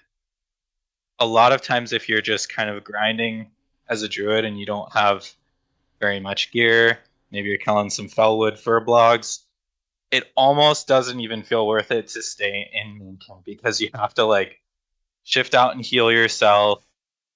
It doesn't feel like it's worth it. And something that I found out when I was leveling my last balance druid was that I was playing around with the talents and I went into Insect Swarm, which I really feel like Insect Swarm should be cast on Moonkin. I think there's a lot of like little changes like that would be totally appropriate. But when you cast Insect Swarm, it doesn't interrupt your swing timer. But when you cast Moonfire, it does interrupt your swing timer. So it felt a lot better when you're leveling that you get those like extra melees and just add that little bit of damage into your rotation. But yeah, I was really hoping to see more intriguing things for balance, and I'm still optimistic that there will be a lot of intriguing I am things. too. They'll look after you. I think what it's going to be kind of at the level 25 bracket is you're going to be think of it as kind of like a mobile machine gun, because you got the reduced mana cost of Wrath, so you're going to be spamming Wrath, pew, pew, pew, and then you're just going to be using your other things to either heal yourself if you pull aggro or to use, for your Star Surge and things of that nature. But like, you are in a decent spot, but hopefully in the 40s and 50s they give you some more shinies to help the Birdo among their way. Hey, before we get into Cat, Bear, and Resto, I need to bring this up before I forget about it. I had alluded to it at the start of the conversation. This could be a bit of a chunky conversation in and of itself. Talk to me about how the relationship with Manual Crown Publer and maybe Wolf's Head Helm you feel it will be different now in Season of Discovery, from what we've already seen and from what you think might be coming. Hit me, guys. I mean, we know Nobraged was teased officially by Blizzard to be the raid. So to me, that says Manual Crowd Pummeler, as we know it, is not going to be in the game anymore. At the same time, from a design perspective, I feel like it would behoove Blizzard to move away from the idea that, as quirky as it was, this is your weapon for the end of time. Give us, now that you have the runes, give us maybe a rune that does something of that same nature, but let us actually enjoy having weapons in our fucking lock it in, and I mean this. Again, I don't know anything, but I lock this in. I would bet my fucking house there will be an item called Automatic Crowd Pummeler.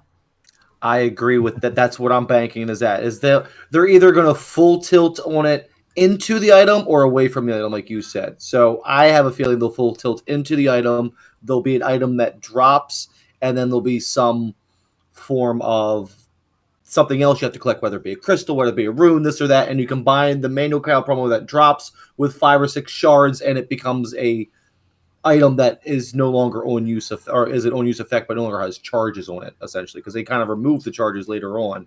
But it does very much help for our bear threat, especially when you go from 3 seconds every hit to something else, or 2.5 to something else, right? So that's what's really lackluster. But they did give us Furious Strikes, or the Wind Fury, essentially. So like that, the Wild Strike, sorry. That goes into the same thing where like that kind of gives us, if that we can get a double hit with our maul weaving and everything else. I don't know. It's just only the future and time will tell. But at the current state, yeah, hopefully.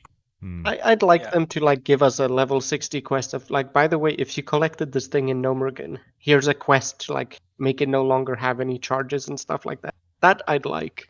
That to me sounds much more appealing than it being here's an item that drops in Nomergan, it has no charges, it's nice and shiny, and it's the crowd pummeler that I'd still be happy that we don't have to farm it anymore, but I'd like it to be a little bit more involved than it has no charges anymore.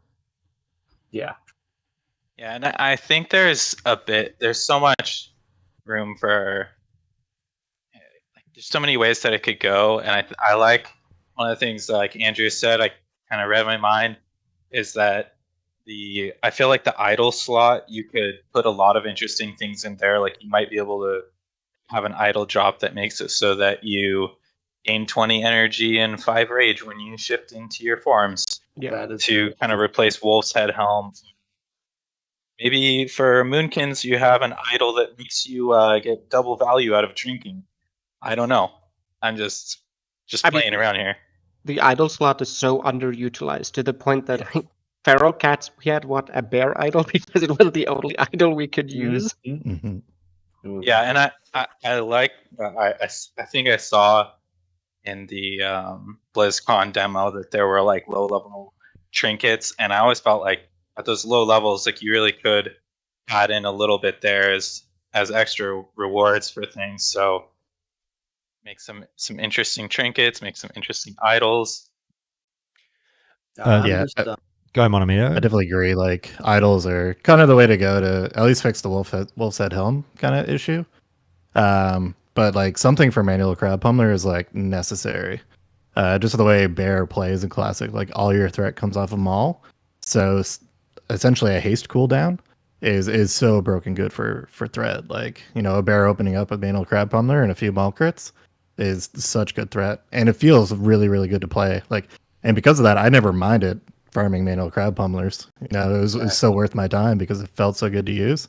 So I do hope when, you know, we get there to Nomergan, or at least later on, you know, we do get some very similar feeling in playing maul manual crowd pummeler interaction between whether it's like a permanent weapon that you always keep, which I don't really like the idea of because upgrading weapons is nice and feral attack power is really nice.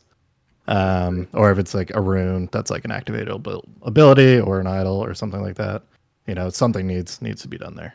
Yeah. There's a tangential thing as well to the Wolf's Head Helm that might be worth talking about because it was a question that came up in your Discord, Josh. So the question was whether Savage Roar, whether we can actually like power shift with it or does it drop when we power shift, especially if we happen to shift poorly and end up in humanoid form. I didn't manage to test this, but shout out to my main man, Landrick, who also listens to your show, who did the testing for me. If it works like in Wrath, we should be able to keep Savage Roar in humanoid form.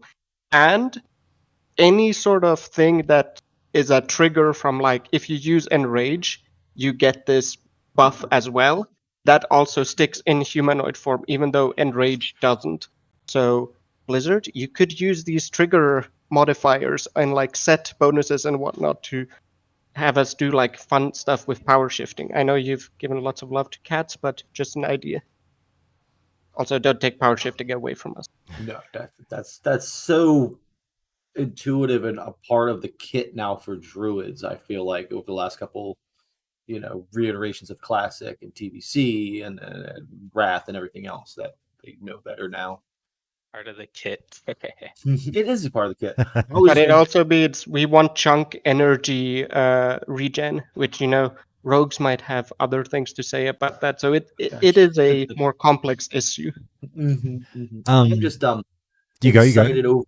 I was going to say a little tangent, but I'm just excited overall for Season Discovery between you, me, and the Gatepost. I feel like we're in a very similar transition to where it went from classic to TBC, and we're in the same kind of boat. I'm saying this as in like they were not afraid to try new and inventive and curious things. Not everything stuck, but at the same time, we got some things that now are so embedded into WoW that it's like, holy shit, you're right, it did come from TBC. Like arenas and the esports that revolve around arenas.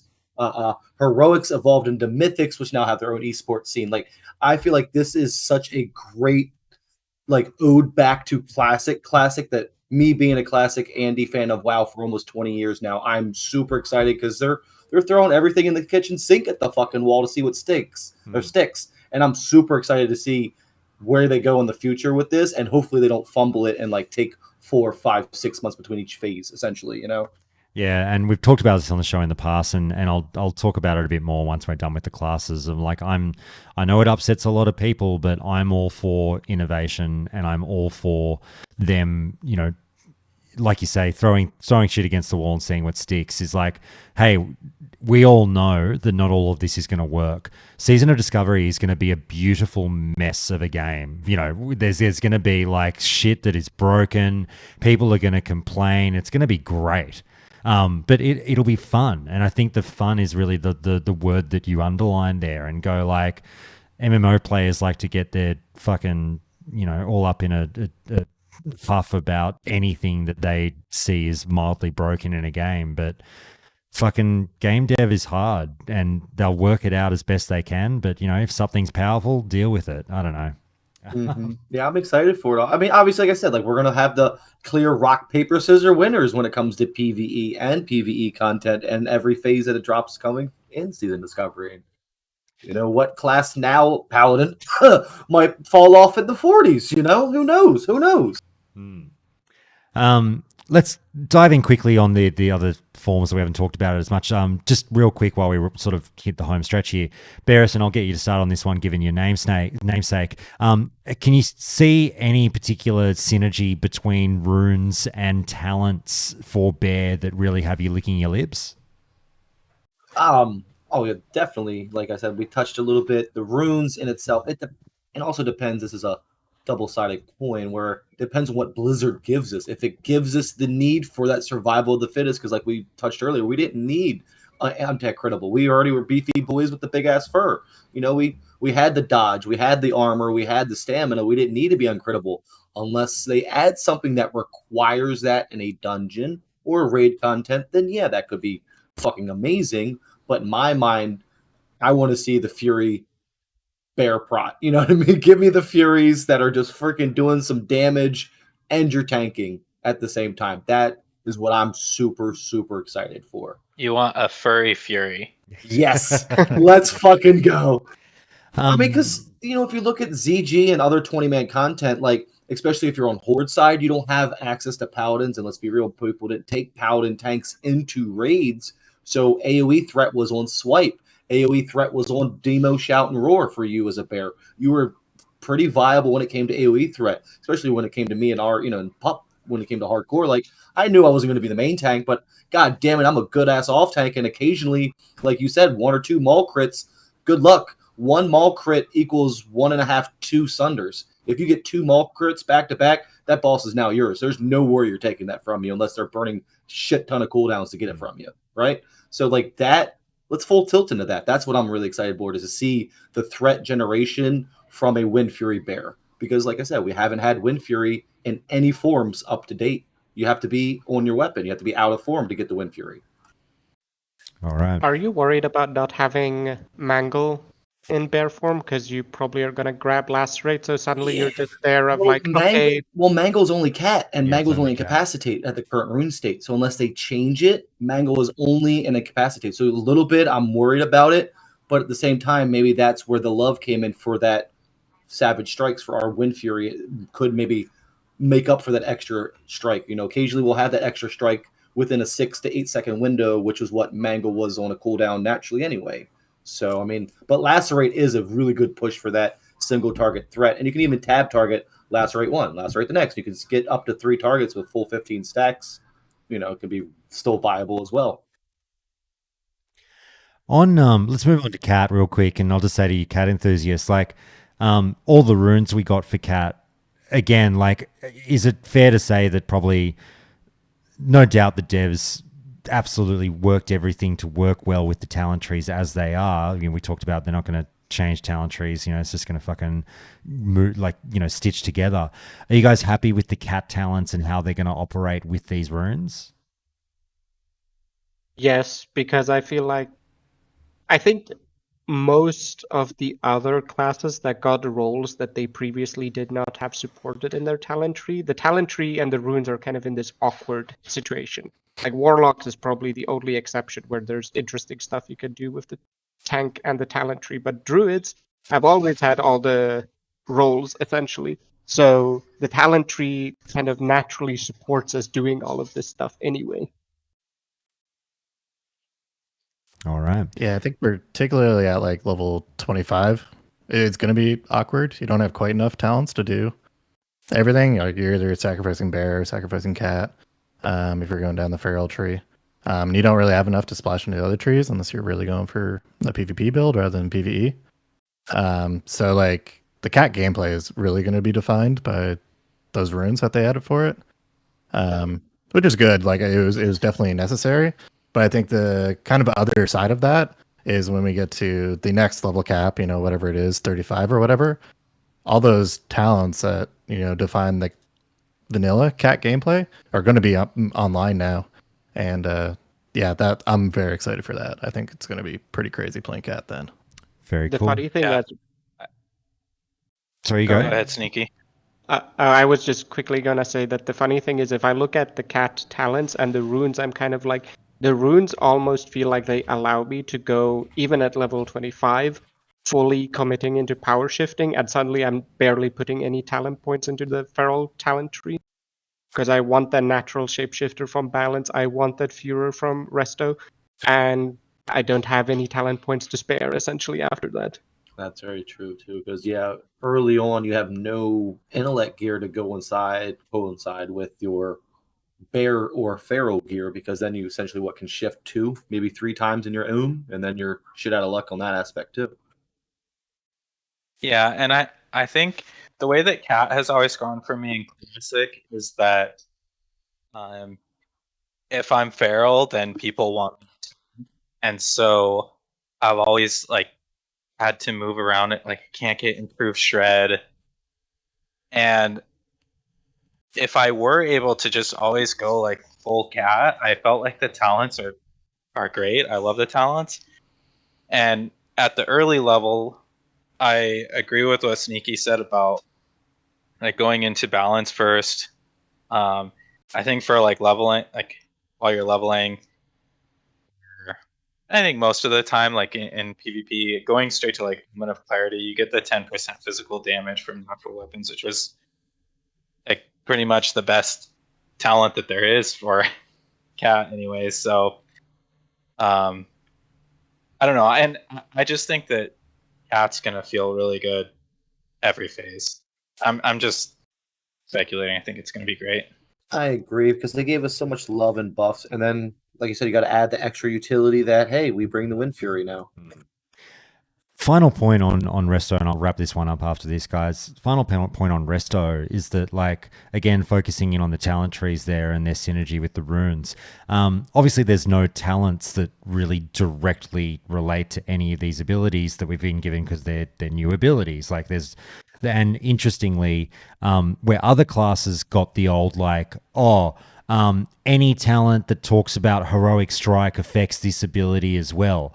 Druids didn't really get that with Wild Growth or with Life Bloom, which is fine, but notable. But the Resto talent tree is mainly just buffing your healing and your thread and shit anyway.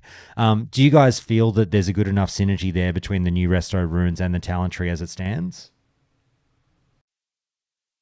Once you go deep enough into the Resto, especially if you go full tilt and, like somebody said earlier, the regrowth talent, you get a natural 30% crit chance on regrowth.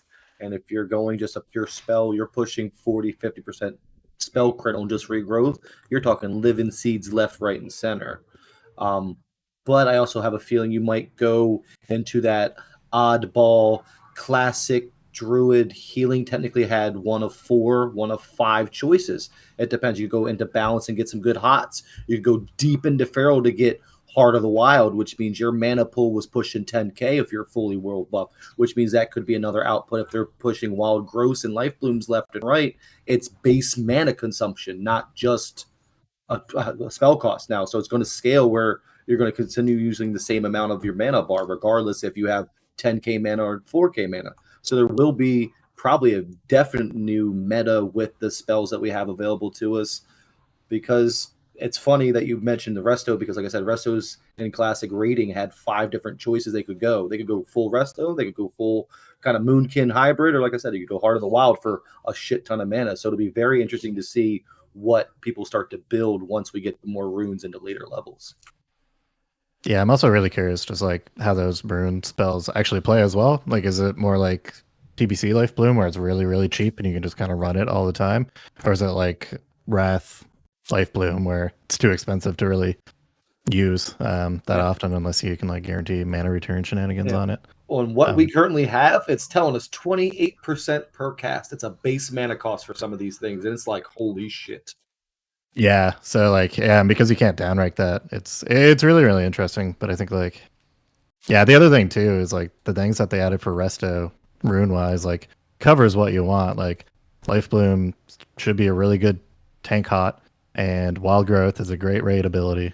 Resto already had a decent kit, so what else do they add down the line? Like, I think a tree form makes sense at some point, but yeah, I'm really curious what the future is. Because the talents are pretty boring. They are mostly just like, there's the regrowth crit, and then there's just a bunch of like, hey, here's your spells are a little bit more effective, or you get a bunch of mana back. You're always going to take the mana ones. So I think it's kind of difficult for them to add new things to Resto. So I think they'll have to go wild. Is it the gameplay that you think people have been waiting for, Monomito? Maybe like, Druid did get a lot of shit as a healer in Classic. Just literally just throwing more spells at them and going, here, just fucking, you're active, go for it, hope you love it. That will maybe satiate a lot of people? Potentially. There is still kind of the competing HOTS problem with having multiple Resto Druids. And just in general, like it's really going to depend on output versus mana.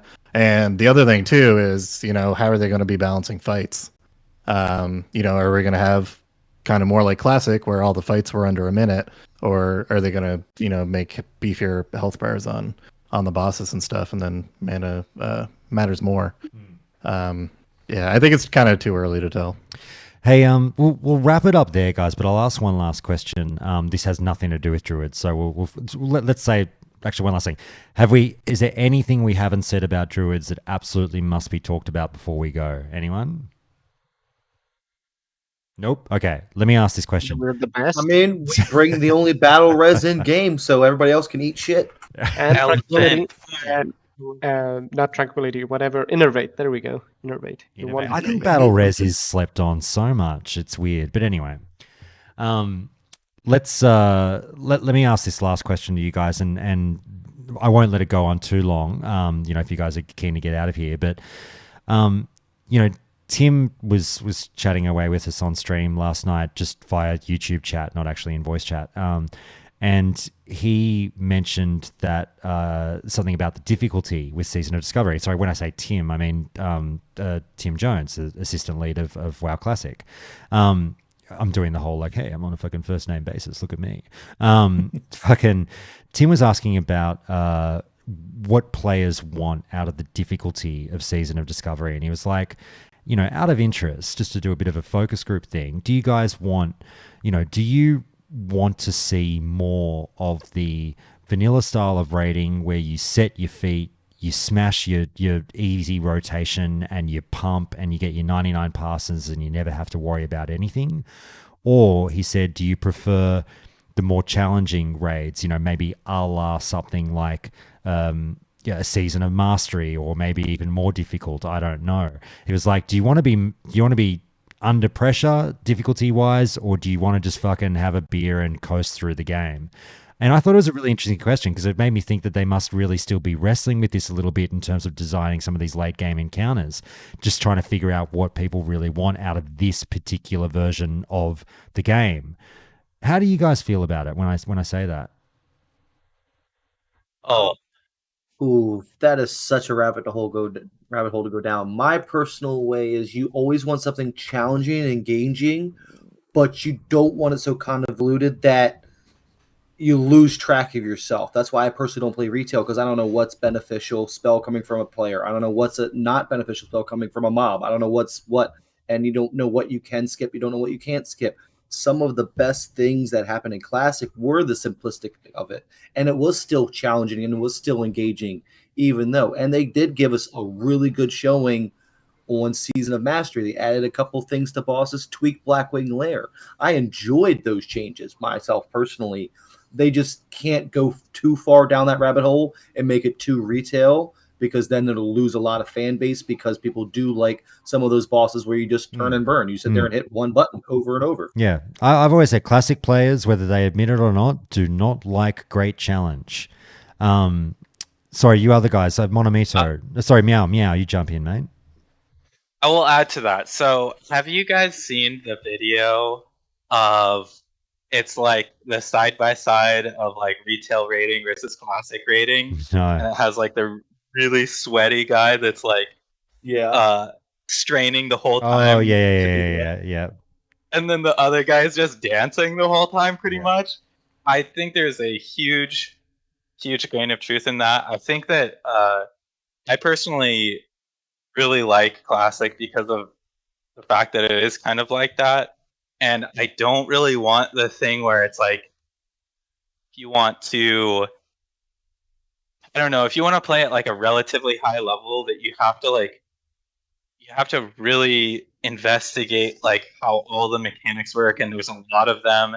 I really like that kind of like to do good damage and to do like maybe in the like above the 95th percentile in courses, you have to know it well, and you have to kind of you have to optimize, but it's more like just kind of getting into the right spot quickly. It's not, I don't know, it's not like a huge APM to me. Like, so I'm not sure if that makes the point that I'm going for, but I basically agree with what Barrison is saying. No, I hear you. I hear you for sure. I'll throw it out to Sneaky and Monomito. I'll just add in this little bit as well. I said this yesterday. I got some slight pushback on this, but I threw out my test was like the barometer is gauged by, for me, for classic play. I don't want to speak for classic players, but I'm like, I would like to think I somewhat know classic players after all these years. And I'm like, can I take a hit of my beer during this encounter,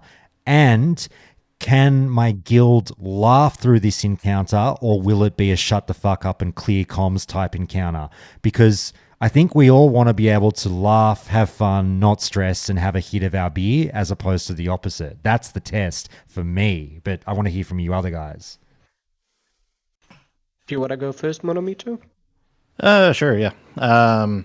Yeah, so this one's definitely a bit personal. For me, I've been raid leading and GMing since Molten Core all the way through ICC, and I am pretty burnt out. I would love to just play Season of Discovery and have it be very easy and chill, and we can drink beer, too many beer, and have a good time. That's what I'm hoping for personally. But I also see why people want difficult content, especially new content.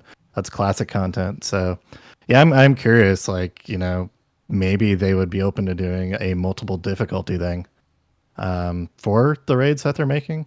Kind of what the popularity of that would be like. And I'm also like curious if they'd like to, do rather than multiple item sets, what if it's just like, you put it on heroic and you get an extra item drop off of each boss, What does that look like? Does that ease the pressure of people always having to go to the highest difficulty? So yeah, that's where I'm at on it. How about you, Sneaky? Yeah, I mean, I like Josh's test there, litmus test with the can I have a beer while I'm doing this, because I feel that gets sort of to the heart of it as well.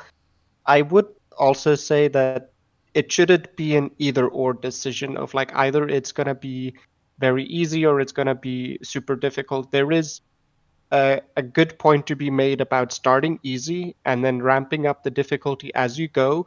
And if you then saying, okay, you know what, the last raid is going to be our crowning achievement in terms of difficulty, I'm completely fine with saying not everybody should be able to clear that. That's fine. There should always be, goals to be achieved and goals that you can't achieve.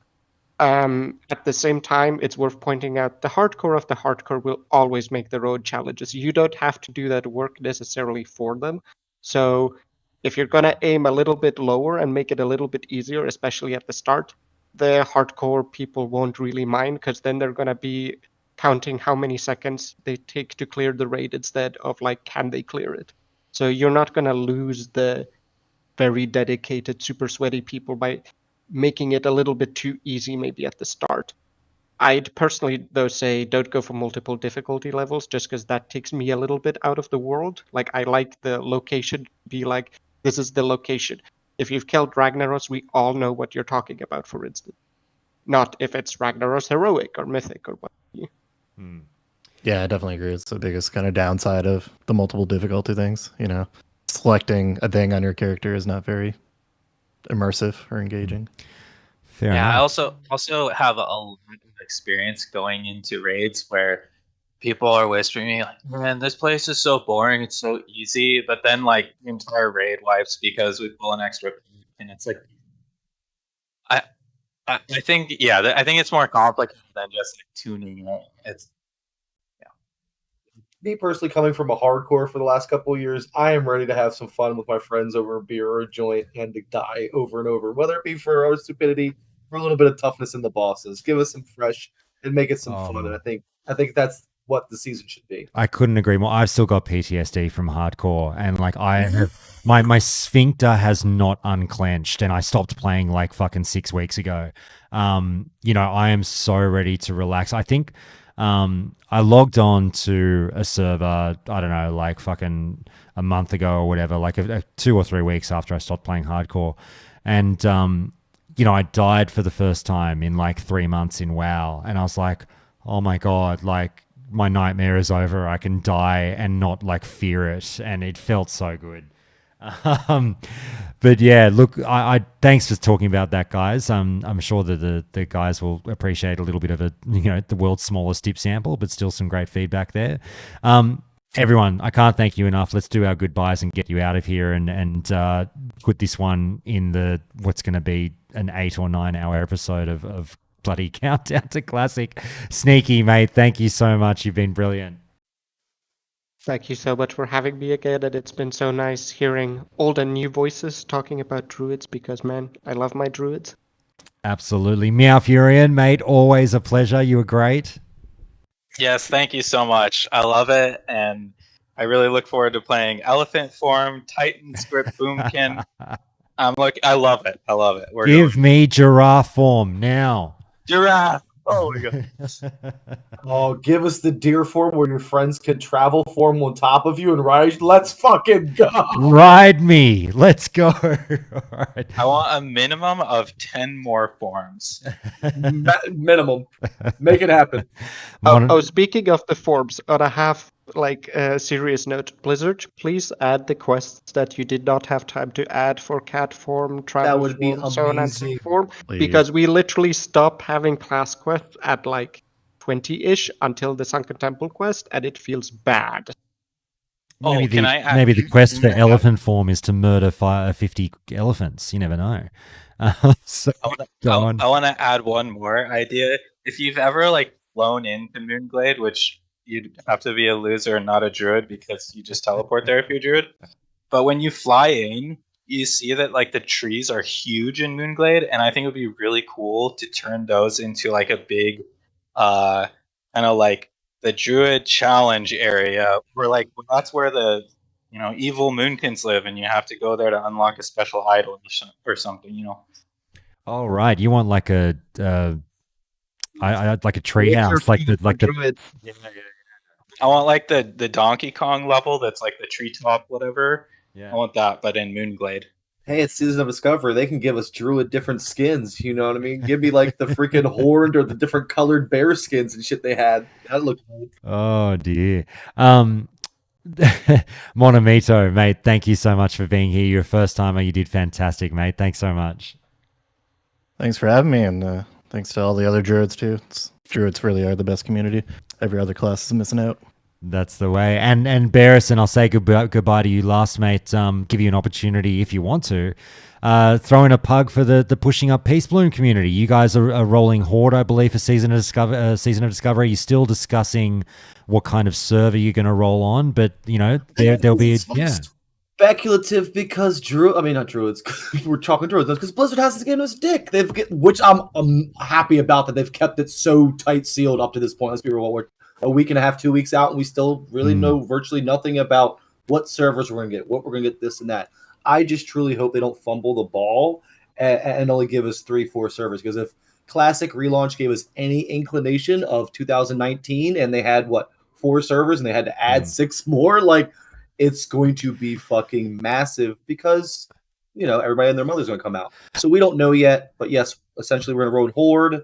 And we're going to go to town on it. We're going to fucking enjoy dying for the first time in years. My hot take on that is I actually think, I know it gives a lot of people the shits and they want to organize. My hot take is I think it's the right call to wait until the last second to unveil the server numbers and names, because it gives the community less chance to mobilize online and start like segregating communities and going, okay, we've had, you know, three weeks to look at the server list. We have now decided this is the Horde server, this is the Alliance server, this is the streamer server. When you drop it at the last second, no one has a well, like not no one, but you have much less of a chance to really get people behind a movement towards a certain server. So it's a good thing, I think. I wholeheartedly agree, because if we looked at the hardcore release specifically, Instantly Defies Pillager, there you go. It was named for Alliance. Everybody went Alliance. Freaking Skull Rock, everybody went to Skull Rock because it was all Horde already. Like, they fucked themselves on the launch, and I agree with that too. When they fucking wind up naming these Season of Discovery servers after all the abilities that I tweeted out, all I want, you don't have to pay me royalties, Blizzard. All I want is some fucking form of, that was Josh. So, yes, thank you. I'm just saying. Guys, thank you so much. We shall leave it all there, and I'll talk to you later. Thanks for having us. I appreciate it. Josh. Go Druids. All right, guys. Season of Druids. Season of... Oh, my God, I missed that. Season of Druids. I missed it.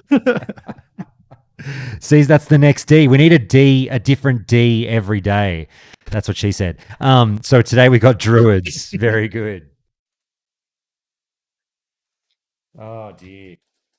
All right. Thanks so much, guys. My brain is fucking fried. I've gone 3 hours in a row now, so I'm going to go have a shower and go meet fucking Hunk for lunch. And lucky. I know. I'm a lucky man. All right, stream. I'm going to tune out. See you all tomorrow, 4 p.m. Eastern for the last 3 class calls. That'll be a bit of fun. And all you crazy druids, boys, I'll see you around the Discord. Thanks so much. Later. See you. Later. See you guys.